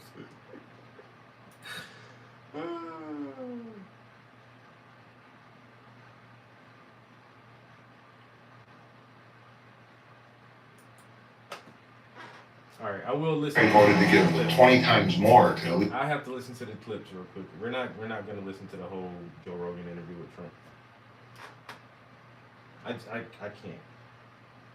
I feel like I want to, but then I don't want to. Yes, he endorsed it. By the way, he gave me the nicest endorsement too. The tougher. He said the country's going to fail. You should do the same thing, Joe, because you cannot be voting for Kamala. Welcome to Watch Mojo, and today we're counting down our picks for the wildest, most compelling moments from former President Donald Trump's hotly anticipated appearance on Joe Rogan's smash hit podcast. And every time I had to deal with a country, when they saw this whack job standing behind me, they said, oh man, Trump's going to go to war with us.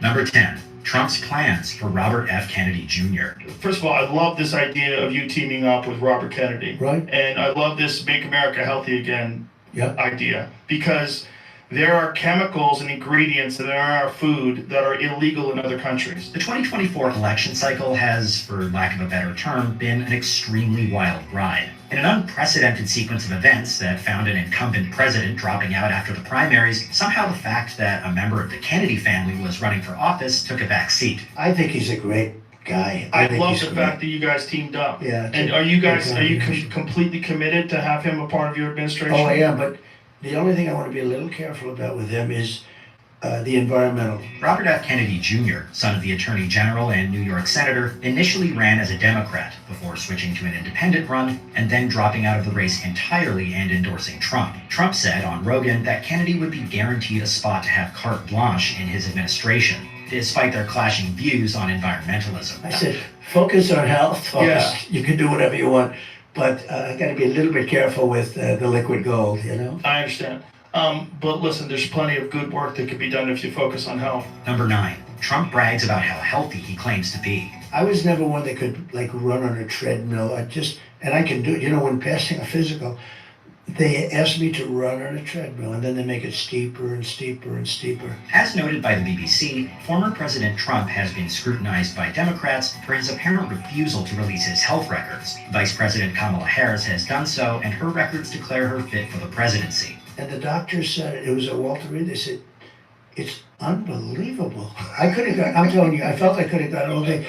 But I said, Doc, I can do this all day long. While Trump didn't address calls to release the aforementioned records on Rogan, he claimed that, during a physical examination undertaken at an unspecified date, even his doctor was surprised by Trump's level of physical fitness. This is especially interesting given Trump's consistent claims that he doesn't exercise. The former president insisted that golf is enough movement for him when talking to Rogan. But it's boring to me. Do you understand? Right. It's just boring. Golf's exciting. But I did it for so long. They couldn't believe it that I did it.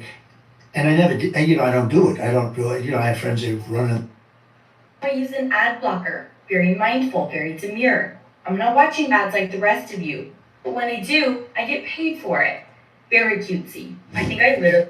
And this stuff all day long. Number 8, Trump discusses The Apprentice. Well, the concept, it was really like two different lives. You know, I had a very wonderful life, but I wanted to do this. The Apprentice was still going very strong. We had 12 seasons. At the podcast's outset, Rogan inquired as to how deciding to run for office had negatively impacted public perception of Trump, as well as his treatment by his fellow Hollywood celebrities. They both claimed that the hosts of The View and Oprah, for example, had initially held highly favorable opinions of him before polling indicated that Trump had a real shot at the presidency. They wanted me to stay. They all came to see me. They said, we're going to give you a contract. They wanted to extend my contract. Mark Burnett is a great guy.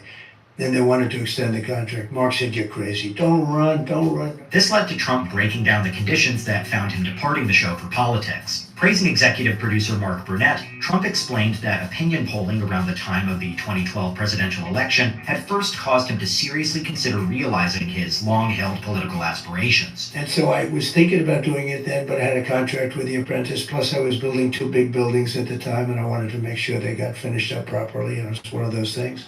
Number 7, Trump reveals his, quote, biggest mistake as president. I had a lot of success. Great economy, great everything. Everything was great. The military, we rebuilt it, biggest tax cuts in history, all this stuff. We had a great presidency. The former president has never been shy when it comes to slagging his perceived enemies and, quote, haters. When Trump ascended to the presidency, the caliber of his foes shifted significantly from, say, Rosie O'Donnell and the other hosts of The View. I picked some great people, you know, but you don't think about that.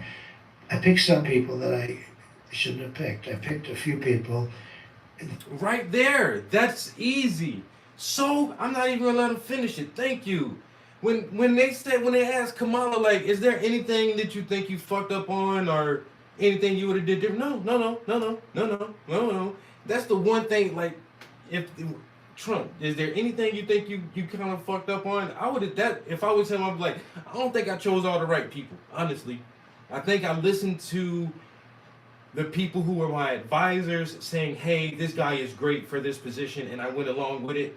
And later on, getting to know these people, watching their work ethic, the results that they produce, their personality traits, their weaknesses and strengths, I think I could have chosen better people for different positions, and I think that's one of my mistakes that I made. And if he can just say that, even just that one mistake, I think I chose some of the wrong people.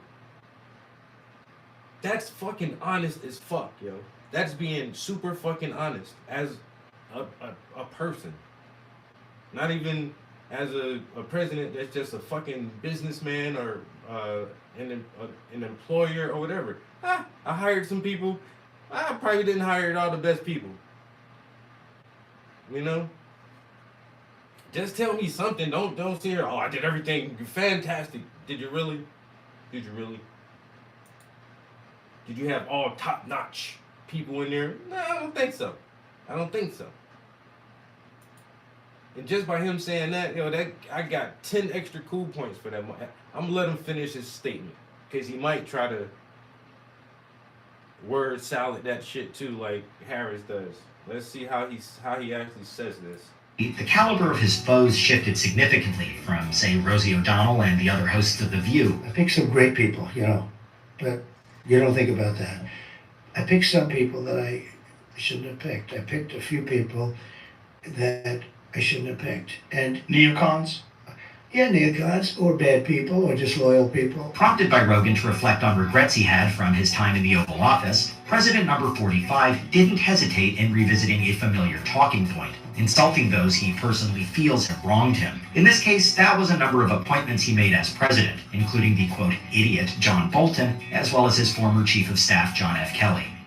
He's bad. Bolton was an idiot, but he was great for me because I'd go in with a guy like a John Bolton. You know John Bolton. Number 6, Trump thinks Kim Jong-un just needs to chill. And don't underestimate North Korea. If you take a look at North Korea, I was there. I mean, I was with Kim Jong. I had a I got along great with him. Trump's presidency was obviously significant for a number of reasons, but one of the most prominent was his relationship with North Korean leader Kim Jong-un. After a heated 2017 back and forth, which saw them insulting each other, they reportedly developed a rapport resembling friendship. I liked how you called him Little Rocket Man. I said, yeah, Little Rocket. I said, Little Rocket Man, you're gonna burn in hell. And it was a rough. Yeah. Oh, so rough that people were worried. This is crazy. Notably, Trump became the first sitting U.S. president to meet with a North Korean leader, but this ultimately didn't yield any progress on the country's denuclearization. On Rogan, Trump described his interactions with Kim and amusingly suggested that the general secretary take a break from building nuclear weapons to go relax on a beach. I got to know him better than anybody. Anybody. And I said, do you ever do anything else? Why don't you go take it easy and relax? Go to the beach. You have beautiful beach, nice beachfront property. You know, kiddingly. Number 5. Why Trump gets so much publicity. I used to say it as a civilian.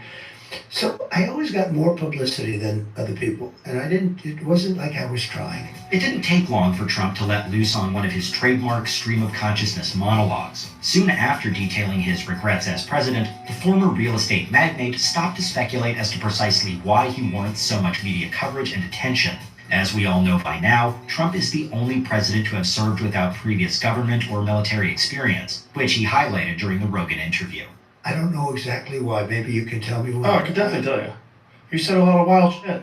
Maybe. The podcaster offered up a humorous but accurate hypothesis: Trump's characteristic penchant for outrageousness. Rogan then touched on how the former president's unfiltered, unspoken, seemingly genuine nature has been an integral part of his appeal to voters. CNN, in all their brilliance, by highlighting your wild shit, made you much more popular. Number 4. Trump almost admits to losing the 2020 elections. So I want to talk about 2020 because you said over and over again that you were robbed in 2020. Yeah, totally. How do you think you were robbed? It was the question that was on everyone's mind. How is Rogan going to handle Trump's election denialism? From day one, the former president has maintained that he did not lose the election to President Biden, and very much in line with his other stances, that it was, quote, crooked and supposedly rigged against him. And I would bring in papers that you would not believe, so many different papers. That election was so crooked. It was the most crooked election. Okay, Rogan allowed Trump a soapbox to air his grievances, and his response was interesting. The former president claimed to have documents that would prove his statements, and lambasted the voting process for its alleged unfairness. In one notable slip-up, Trump nearly admitted his margin of defeat before quickly correcting himself. They say that made, I don't believe it's this much, but it doesn't matter. I lost by I didn't lose, but they say I lost, Joe, they say I lost by 22,000 votes. Number 3, Trump attempts to score a Rogan endorsement. Do me a favor, do you know Elon Musk? Yes. He endorsed me. By the way, he gave me the nicest endorsement too, the tougher. He said the country's going to fail. You should do the same thing, Joe, because you cannot be voting for Kamala. You kind of have to hand it to Trump. It was nothing short of incredibly bold to try and coax an endorsement out of Joe Rogan live on his own podcast. It was almost thrilling to watch. Asking Rogan if he'd heard that Elon Musk had endorsed him, Trump not so subtly tried to get the podcaster to do the same right then and there. I haven't watched you. I know him better than he does. You know what? Without speaking to you, I think I know you maybe almost as well as your wife. I'm a software engineer. Well, if you don't know how to start, I'm Jake Gilman, That's professional software engineer based here in New York City. Trump. Let I've me watched so much of your show. I think I know you almost as well as your wife. Trump.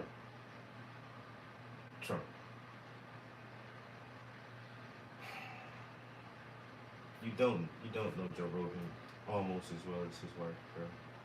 And yeah, why?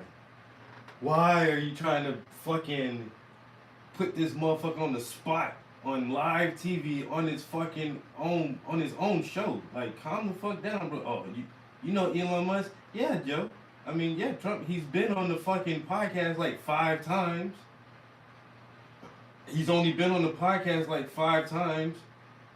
Joe Rogan says he purposely buys Teslas and bought the Cybertruck because Elon is his fucking buddy. I purposely support his company and buy his vehicles because that's my guy. Yeah, he knows who the fuck Elon Musk is.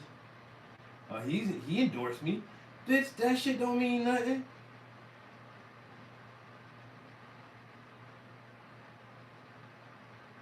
What the hell does that mean? That's like a motherfucker telling the chick, oh, I heard you let whatchamacallit hit. So, nigga, so.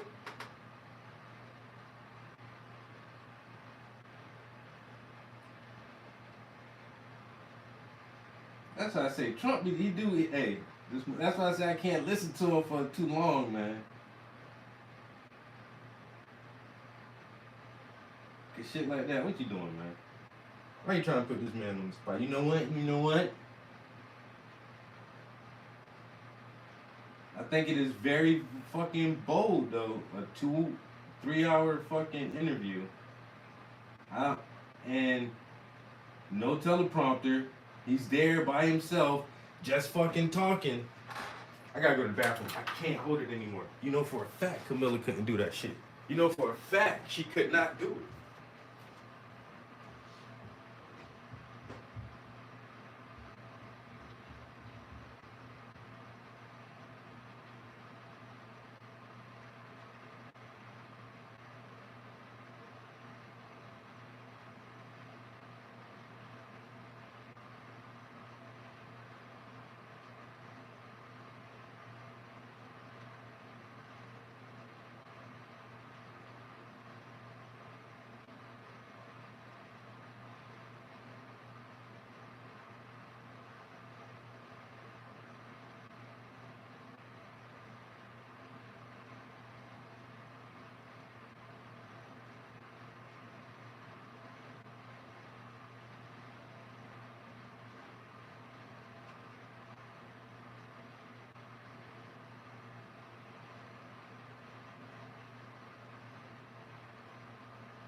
All right, I'm back.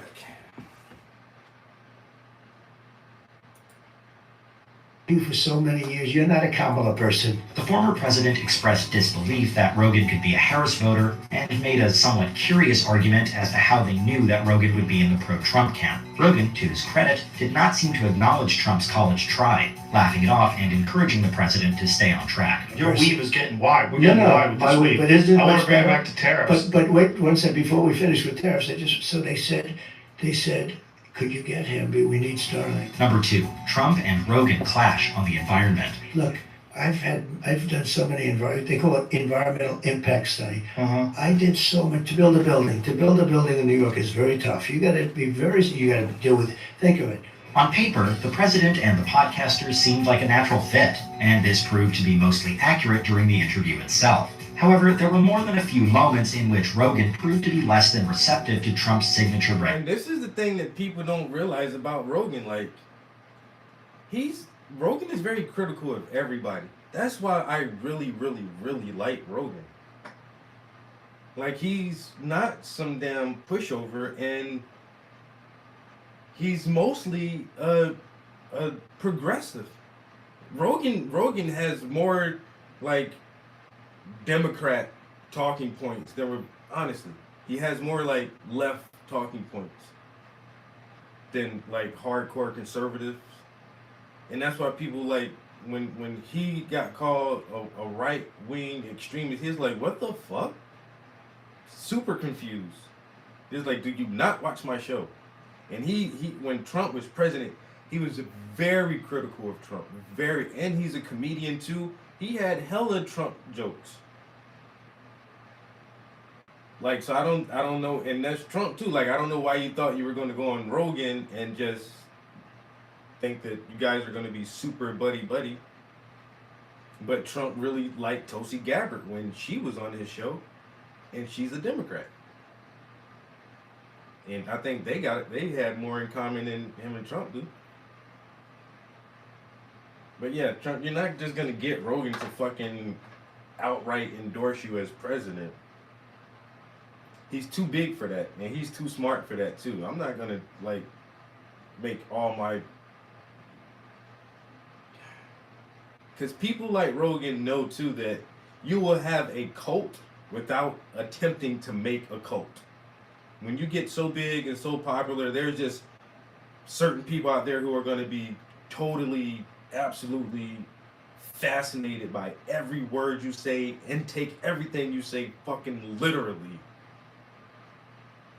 And so you have to be very careful when you can reach that many people on what exactly you say.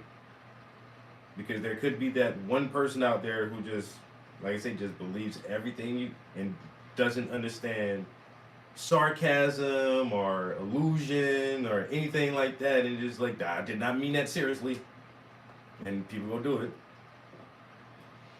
And so him giving Trump an outright endorsement, like, for him, that's not a smart thing to do.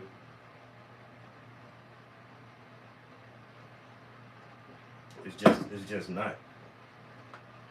Because for one, I doubt if he'll lose as many followers, but he will definitely, like, that'll just spark too much commotion in the media. Gadociousness. The most visible friction between the two stemmed from Rogan's environmental concerns. Financing, unions, all the municipal stuff, environmental. Of all of it, to me, the toughest thing was the environmental, because they could stop you cold with the environmental impact studies. The comedian listened intently as Trump described his history of supervising the construction of buildings in New York City and the environmental considerations that come with, as well as his criticism of bureaucracy and government red tape. In response, Rogan pushed back by suggesting that some level of regulation and oversight would prevent disasters, such as the devastating 2010 BP oil spill. Right, but there are legitimate concerns about environmental impact, correct? Like, look about the BP oil spill. There's a lot of things that do happen that are environmentally devastating, and you want to mitigate that as much as possible. Before we continue, be sure to subscribe to our channel and ring the bell to get notified about our latest videos. You have the option to be notified for occasional videos or all of them. If you're on your phone, make sure you go into your settings and switch on notifications.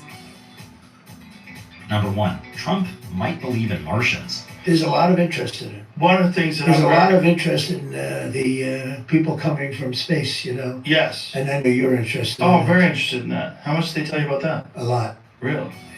In what was perhaps the most eyebrow-raising moment of Trump's entire Joe Rogan experience, the former president casually floated his belief that there may be life on Mars. The admission was spurred on by Rogan's inquiry into Trump's decision to declassify documents relating to the assassination of President John F. Kennedy. But I interviewed a few people. It's never been my thing, I have to be honest. I have never been a believer. I have people that Area 51 or whatever it is. I think it's the number one tourist attraction in the whole country or something. Area 51, unless they, do you know that, right? Sure. Rogan, who's spoken to ufologists in the past as part of his show, asked Trump about interviews with pilots who claim to have witnessed such phenomena. A highlight occurred when Rogan challenged Trump on his suggestion, and the president responded by doubling down. Whether you love Trump or hate him, it's inarguable that he's an entirely unique personality. I mean, there's no reason not to think that Mars and all these planets don't have life, you know, because... Well, Mars, we've had probes there and rovers, yeah, and I don't think there's any life Or there. maybe it's life that we don't know, but maybe Well, it's maybe there was different life there at one point in time. What was your favorite moment from the former president's appearance on the Joe Rogan Experience? Be sure to let us know in the comments. Did you enjoy this video? Check out these other clips from WatchMojo. And be sure to subscribe and ring the bell to be notified about our... All right, so listening to those little excerpts from their conversation, would that prompt you to listen to the whole thing?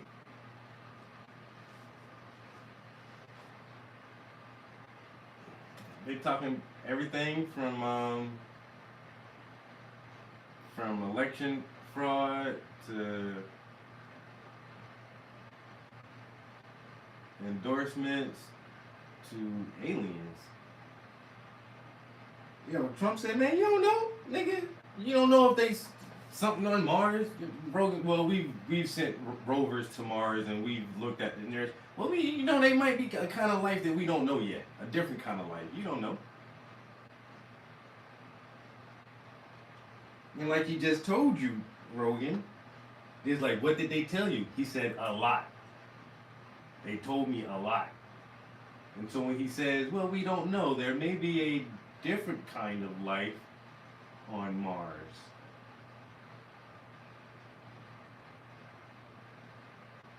I'm trying to put you up on game, Rogan. I just told you they told me a lot. One of the things that they told me was there may be a different kind of life on Mars. It may not be a carbon-based life like we are, like everything on our planet. Like everything on our planet is carbon-based. But there's theories that life can possibly be silicon-based or even nitrogen-based.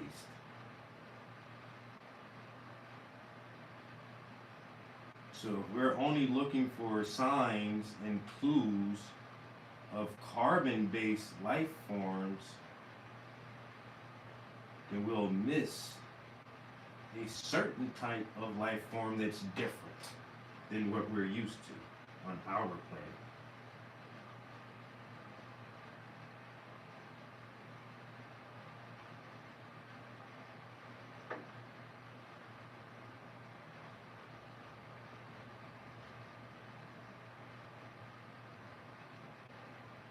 I know Joe was playing devil's advocate hard as shit just now, but I would have tried to roll along with that. With the so what kind of life forms do you think, bro? What are you talking about? Okay, tell me more of these alternative types of life forms that may or may not be on Mars, Mr. President.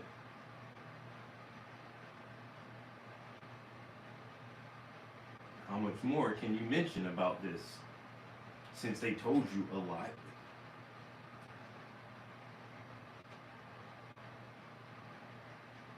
What's the new big telescope that they're using? Is it the Webb? What is it? James Webb? So I forgot Hubble's first name, but whoever Mr. Hubble with his telescope and the Hubble, we've been using that since the 90s, and it's seen so much stuff in like deep space. And now somebody else, Mr. Webb, has a new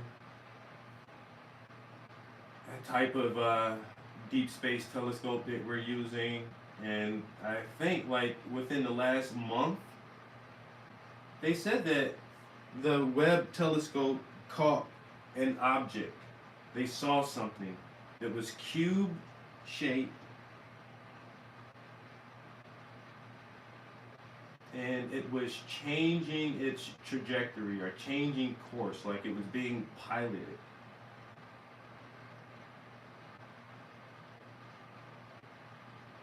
Now, I just heard the story, or did I see a headline, or did I see a clickbait YouTube thing? I can't remember which one it was. But it keeps popping up in my mind to like look into that story, just to hear what whatever said something about some kind of cube-like object that was caught on our telescope. Damn, it's after 11 o'clock already. All right, guys. I may have to get up out of here. I'll probably do 11:30. Probably go play the video game for an hour or so and then start cooking dinner.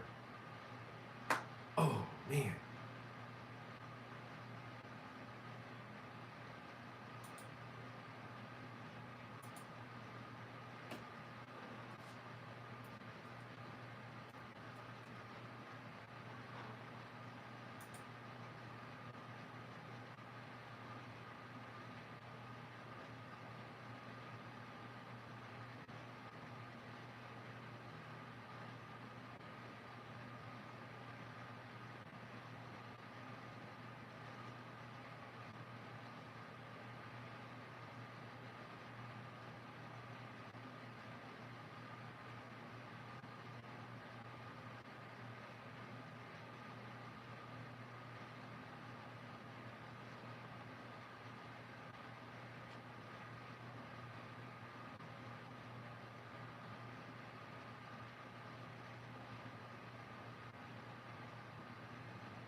I want a short video, but everything, like, this is too short. Fox News, that's 30 minutes long. Here's a Joe Rogan clip.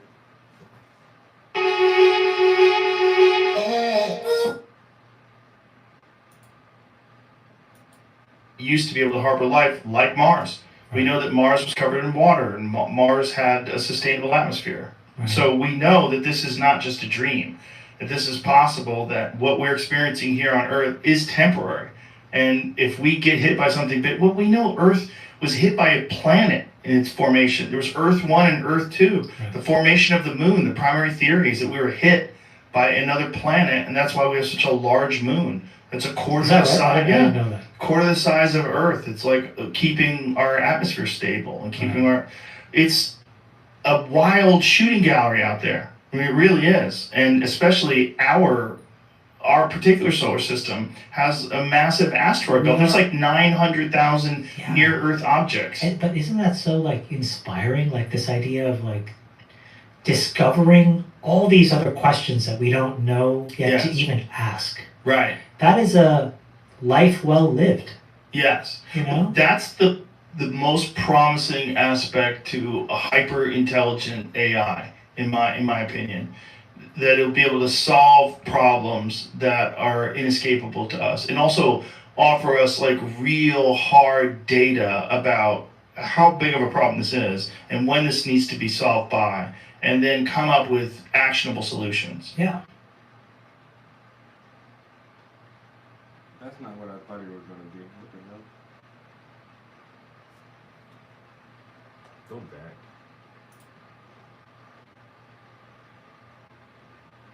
All right, here's some guy. James Webb Telescope, constant leaks now that they found something, but your boy UFOs Around the World told you this in January. I'm going to show you that video. I told you about this in April. I'm going to show you that video. In both them videos, they got quite significant views, and I was mocked considerably, saying that I was lying. My sources were correct. They were told, we're studying this further. They know what it is, but they're studying it further. That's what they put out there. But the leaks were saying that they found artificial life. They were finding life. They thought 3 things that they found. They were not going to come out straight away and say there is something that has course corrected and is heading towards planet Earth. So I'm going to show you the video that I shared in January, 11th of January this year, and I'm going to show you the one from the 20th of April or something like that. It was all building up. I heard this right at the beginning of the year, and I said in the video, it's going to come out this year, and it is doing. So you've got to listen to me. Something has course corrected and is coming towards planet Earth. What it is, I don't know. Doesn't sound like a meteor. I don't think that course correct. It's probably something artificial, something. Let's see.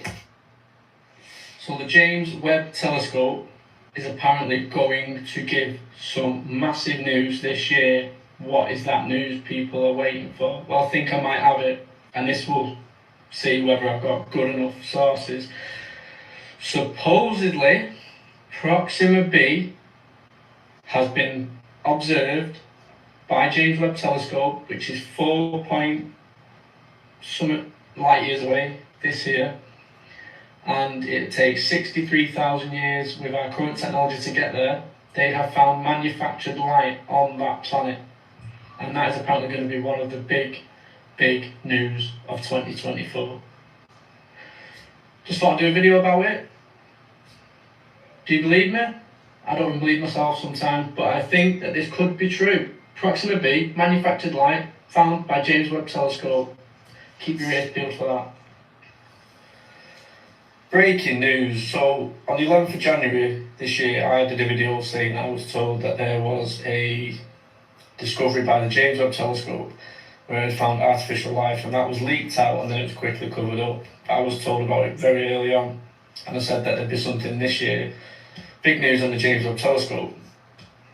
And if you go to yesterday's news by Niku Madhusudan, the professor at Cambridge, he's given it a 50-50 chance that they've discovered alien life on a planet called K2-18b. So I'm just going to share the video now, and before I go, I want to say that I'm confident that what I was told is true. However, he does not mention the artificial life in this.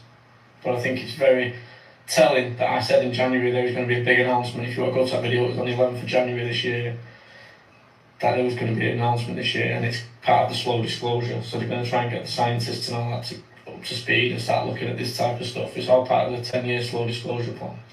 The analysis will start anytime now. Wow. So how long is it going to take to fully analyze this? So we will obviously take our time to do very careful analysis. So it's going to be months before we can say anything for sure. What do you put the chances of having found life? At this stage, I would say 50-50. Wow, that high? Purely going by what the data has been telling us in the past and what we know from theory, it could be 50-50. It is very high, I know. But that's what the guess is. Again, dumb question, but I think context matters here. Have there been other situations, other discoveries where they've said, right, we think this is 50-50, we think this is about as close as we've ever been to discovering it? Not on an exoplanet, never. Not a planet outside the solar system. That's incredible. I think, Professor, you are a couple of months away from being perhaps the most famous person. So as you can see from the videos, I told you this. Daddy told him, didn't he? Tell him, Daddy told you. They told you. Listen to me.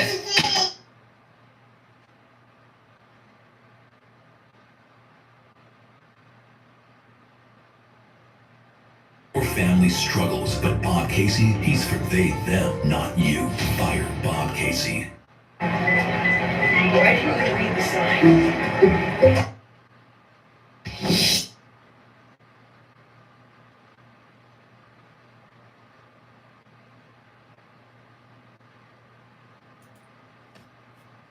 It has been 2 years since NASA's James Webb Telescope gave us a stunning first look at the depths of our universe.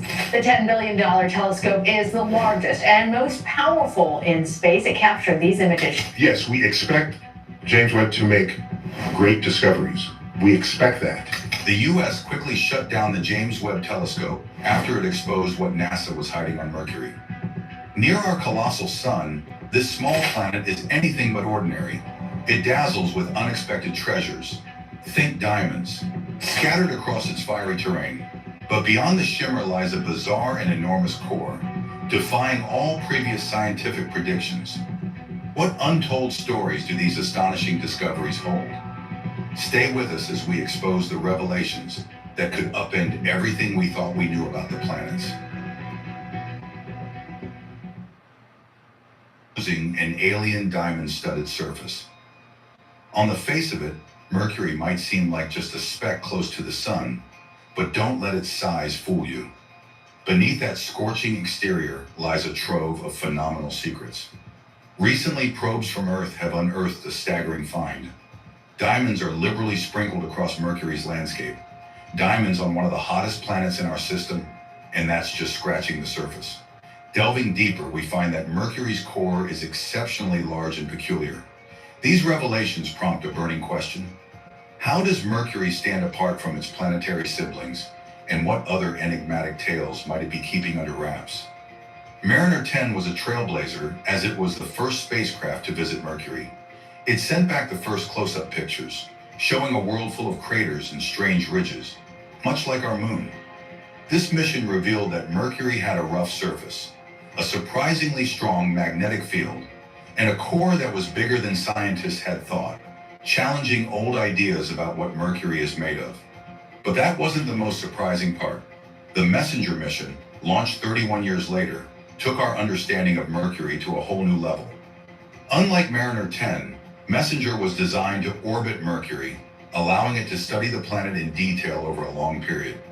It captured about 200,000 images, showing us parts of Mercury we had never seen before, and deepening our knowledge of this intriguing planet. One of the most interesting findings from the Messenger spacecraft was the discovery of unexpectedly high amounts of calcium and magnesium on the darker side of Mercury. This made scientists curious about the natural processes that might have led to such high levels of these elements. They also found that Mercury's magnetic field was much stronger in the northern regions, which was surprising compared to other planets in our solar system. These findings led scientists to realize that Mercury's internal structure and development were quite different from what they had previously thought. On Earth, magnetic fields are usually created by the movement of molten iron within the core. But Mercury's unique internal makeup causes a different type of magnetic activity. What else makes Mercury's landscape stand out? Besides its craters and ridges, the planet faces extreme environmental conditions. During the day, temperatures on Mercury's surface can reach up to 806 degrees Fahrenheit, hot enough to melt lead. On the other hand, at night, temperatures drop sharply to about minus 292 degrees Fahrenheit. This huge temperature swing happens because Mercury's thin atmosphere doesn't help much with temperature regulation or heat retention. But the extreme temperatures aren't the only surprising thing about Mercury. More recent studies have uncovered some unexpected features on its surface. In 2012, data from Messenger showed signs of volcanic activity, including evidence of past explosive eruptions. This finding challenged the earlier belief that Mercury was geologically inactive. Then in 2020, researchers made an even more intriguing discovery. They found water ice in some of Mercury's permanently shadowed polar craters. These areas, always shielded from the sun, are cold enough to keep water frozen, even though Mercury is so close to the sun. The presence of ice raised new questions about whether Mercury might have the potential to support basic life forms. Could there be life forms similar to those found in Earth's harshest environments, surviving in these icy pockets on Mercury? This question opens up exciting possibilities for understanding how life might endure under different planetary conditions. But that's not the end of the story. In 2018, a spacecraft named Bepi-Colombo was launched towards Mercury, thanks to a partnership between the European Space Agency and the Japan Aerospace Exploration Agency. It's set to reach Mercury by 2025. Once it gets there, Bepi-Colombo will collect detailed information about the planet, including what's on its surface and its geological history. Surprisingly, yeah, but what the hell? Bepi-Colombo, and it's going to get there next year? But what they said, France and China? Who? Oh, I keep forgetting that other countries have space programs too, and they be out there exploring shit. But this isn't what I was hoping they were going to talk about. Somebody said that the James Webb Telescope found artificial lights on a planet somewhere.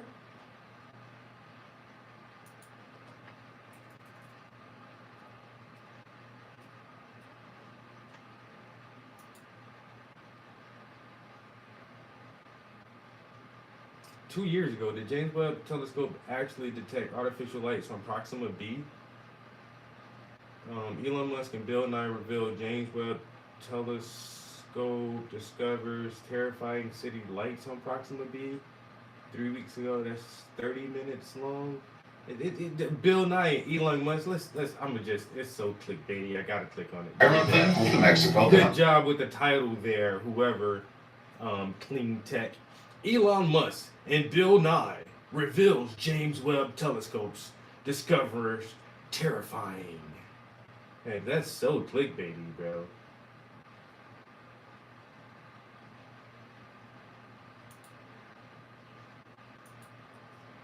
Where to your and my eye, it would look like there's nothing there.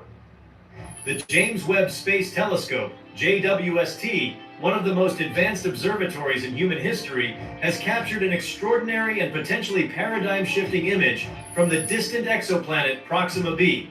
This planet, located within the habitable zone of the star Proxima Centauri, has long fascinated astronomers due to its Earth-like characteristics and potential for harboring life.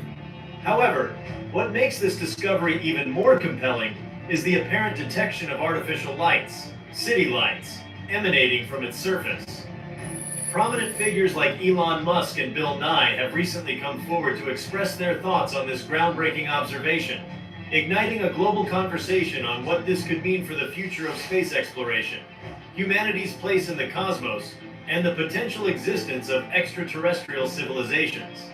Before we start, please don't forget to like and subscribe to our channel for more updates.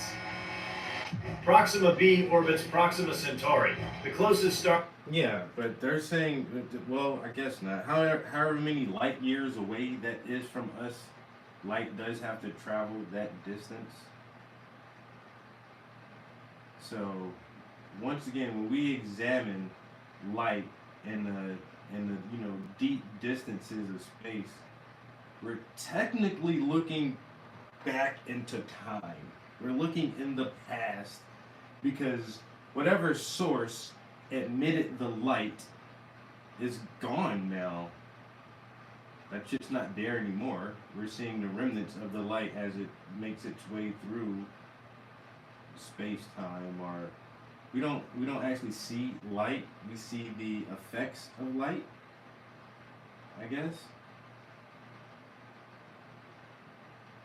You can't see light. We see the illumination aspects that light creates.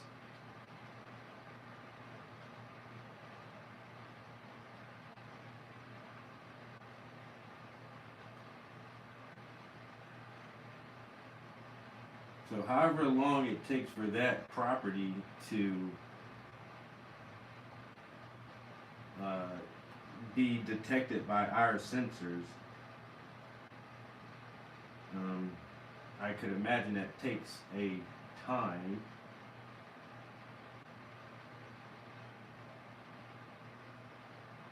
So we are actually perceiving the past as it once was, rather than what is currently so.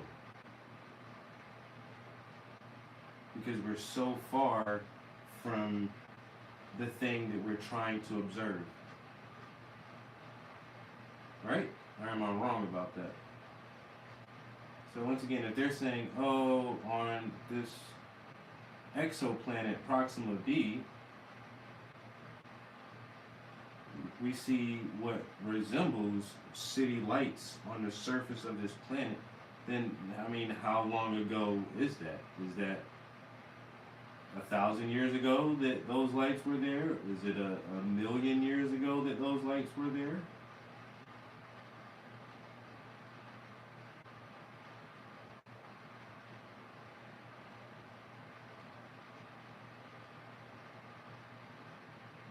And if lights were there, a million years ago, what the fuck are these people doing now?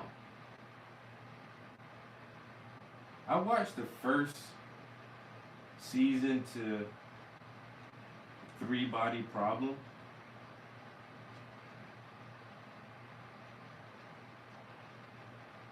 Very good scenario. Very, very good scenario. I'm wanting more of that now with this conversation here about finding lights on the planet. And then they're saying, oh, we also saw some kind of cube-like object that's apparently making its way towards us. Is this three-body problem in real life? Or did the guy who wrote that book or that series of books, did he know about this shit already? I gotta see when did the author write those books, because I think they've been out for a while. But still, it sounds too close to the possibility of what's going on now with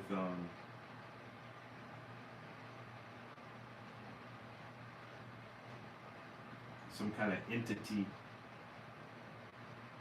fucking with us until it can make its way here.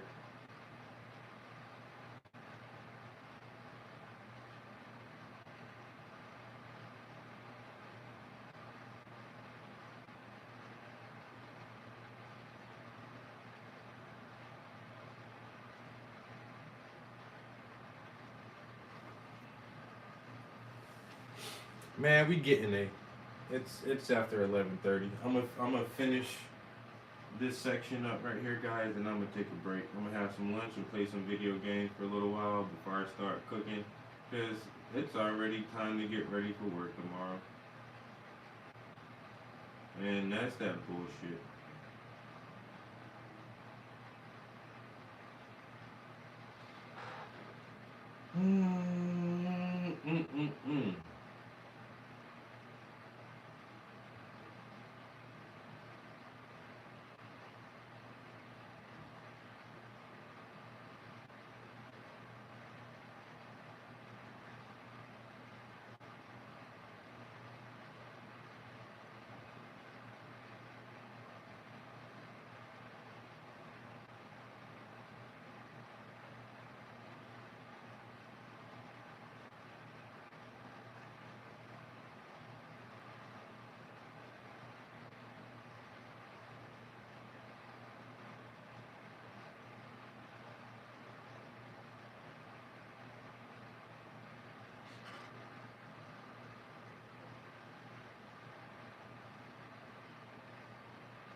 Once again, I got too much paint in here to not use, because this acrylic paint could have just dry up by the time I get back.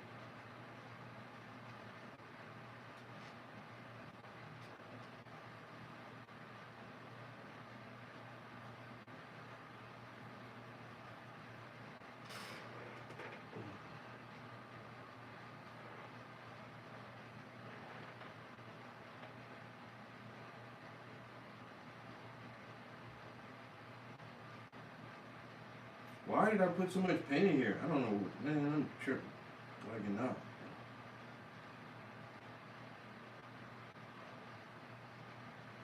I am bugging out.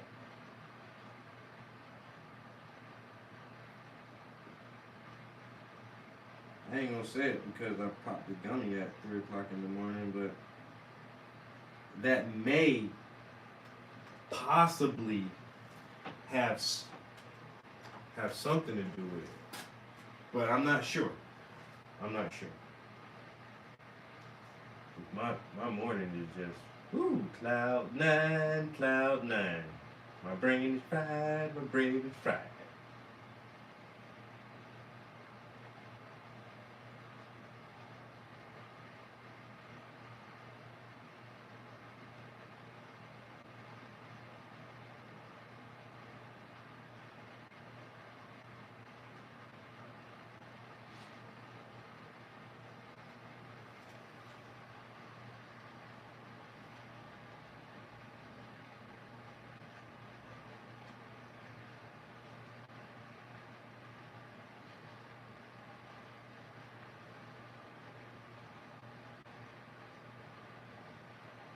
Bro, this spot right here will not cover. I can still see that shit plain as day.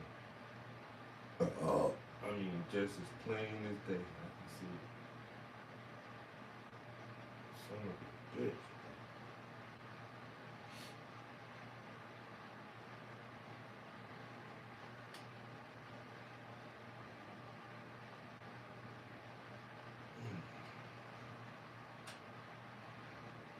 Damn.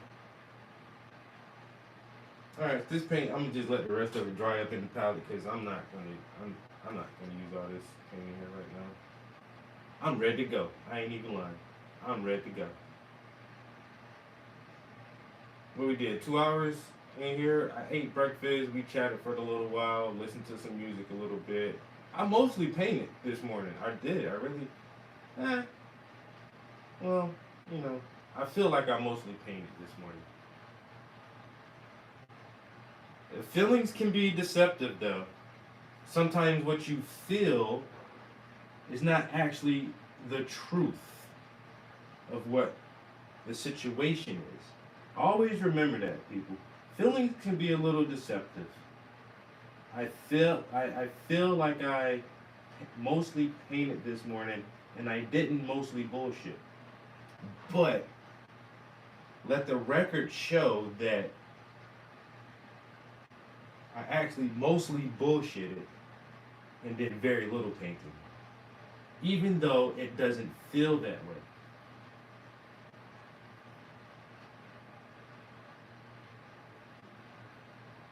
You know? When somebody says, fuck your feelings, just be like, valid. That's valid, you know, fuck my feelings, you know, hey. What are they to you? Nothing. They're nothing to you. So, and we all feel certain ways at certain times about certain things. And you know what?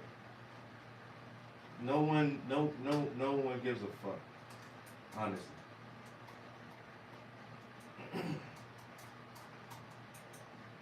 Even when I'm feeling bad about things, you know, I look myself in the mirror and I say, like, nigga, do you even really care? Kinda? Kinda. That's how I know you a narcissist, motherfucker. You don't give a fuck about shit, do you? Do you care about anything? Yeah. Yeah.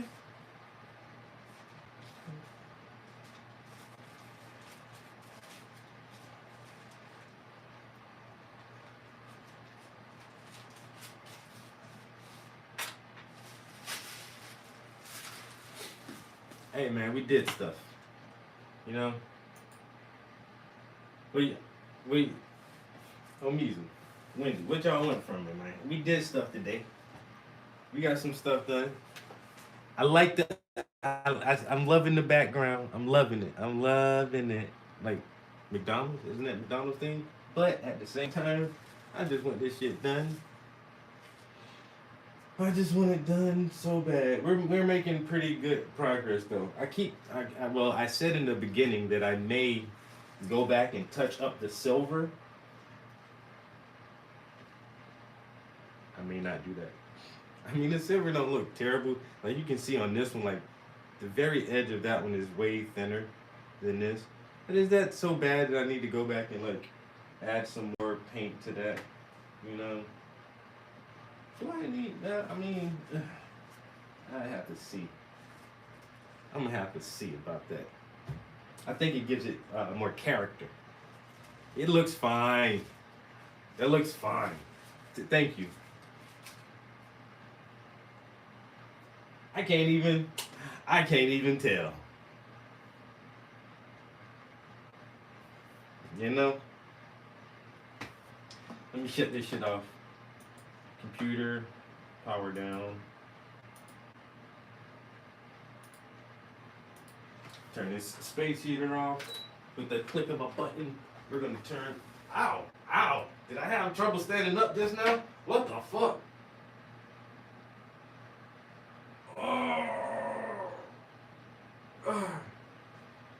Oh boy.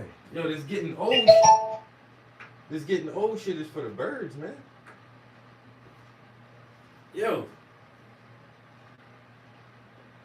This is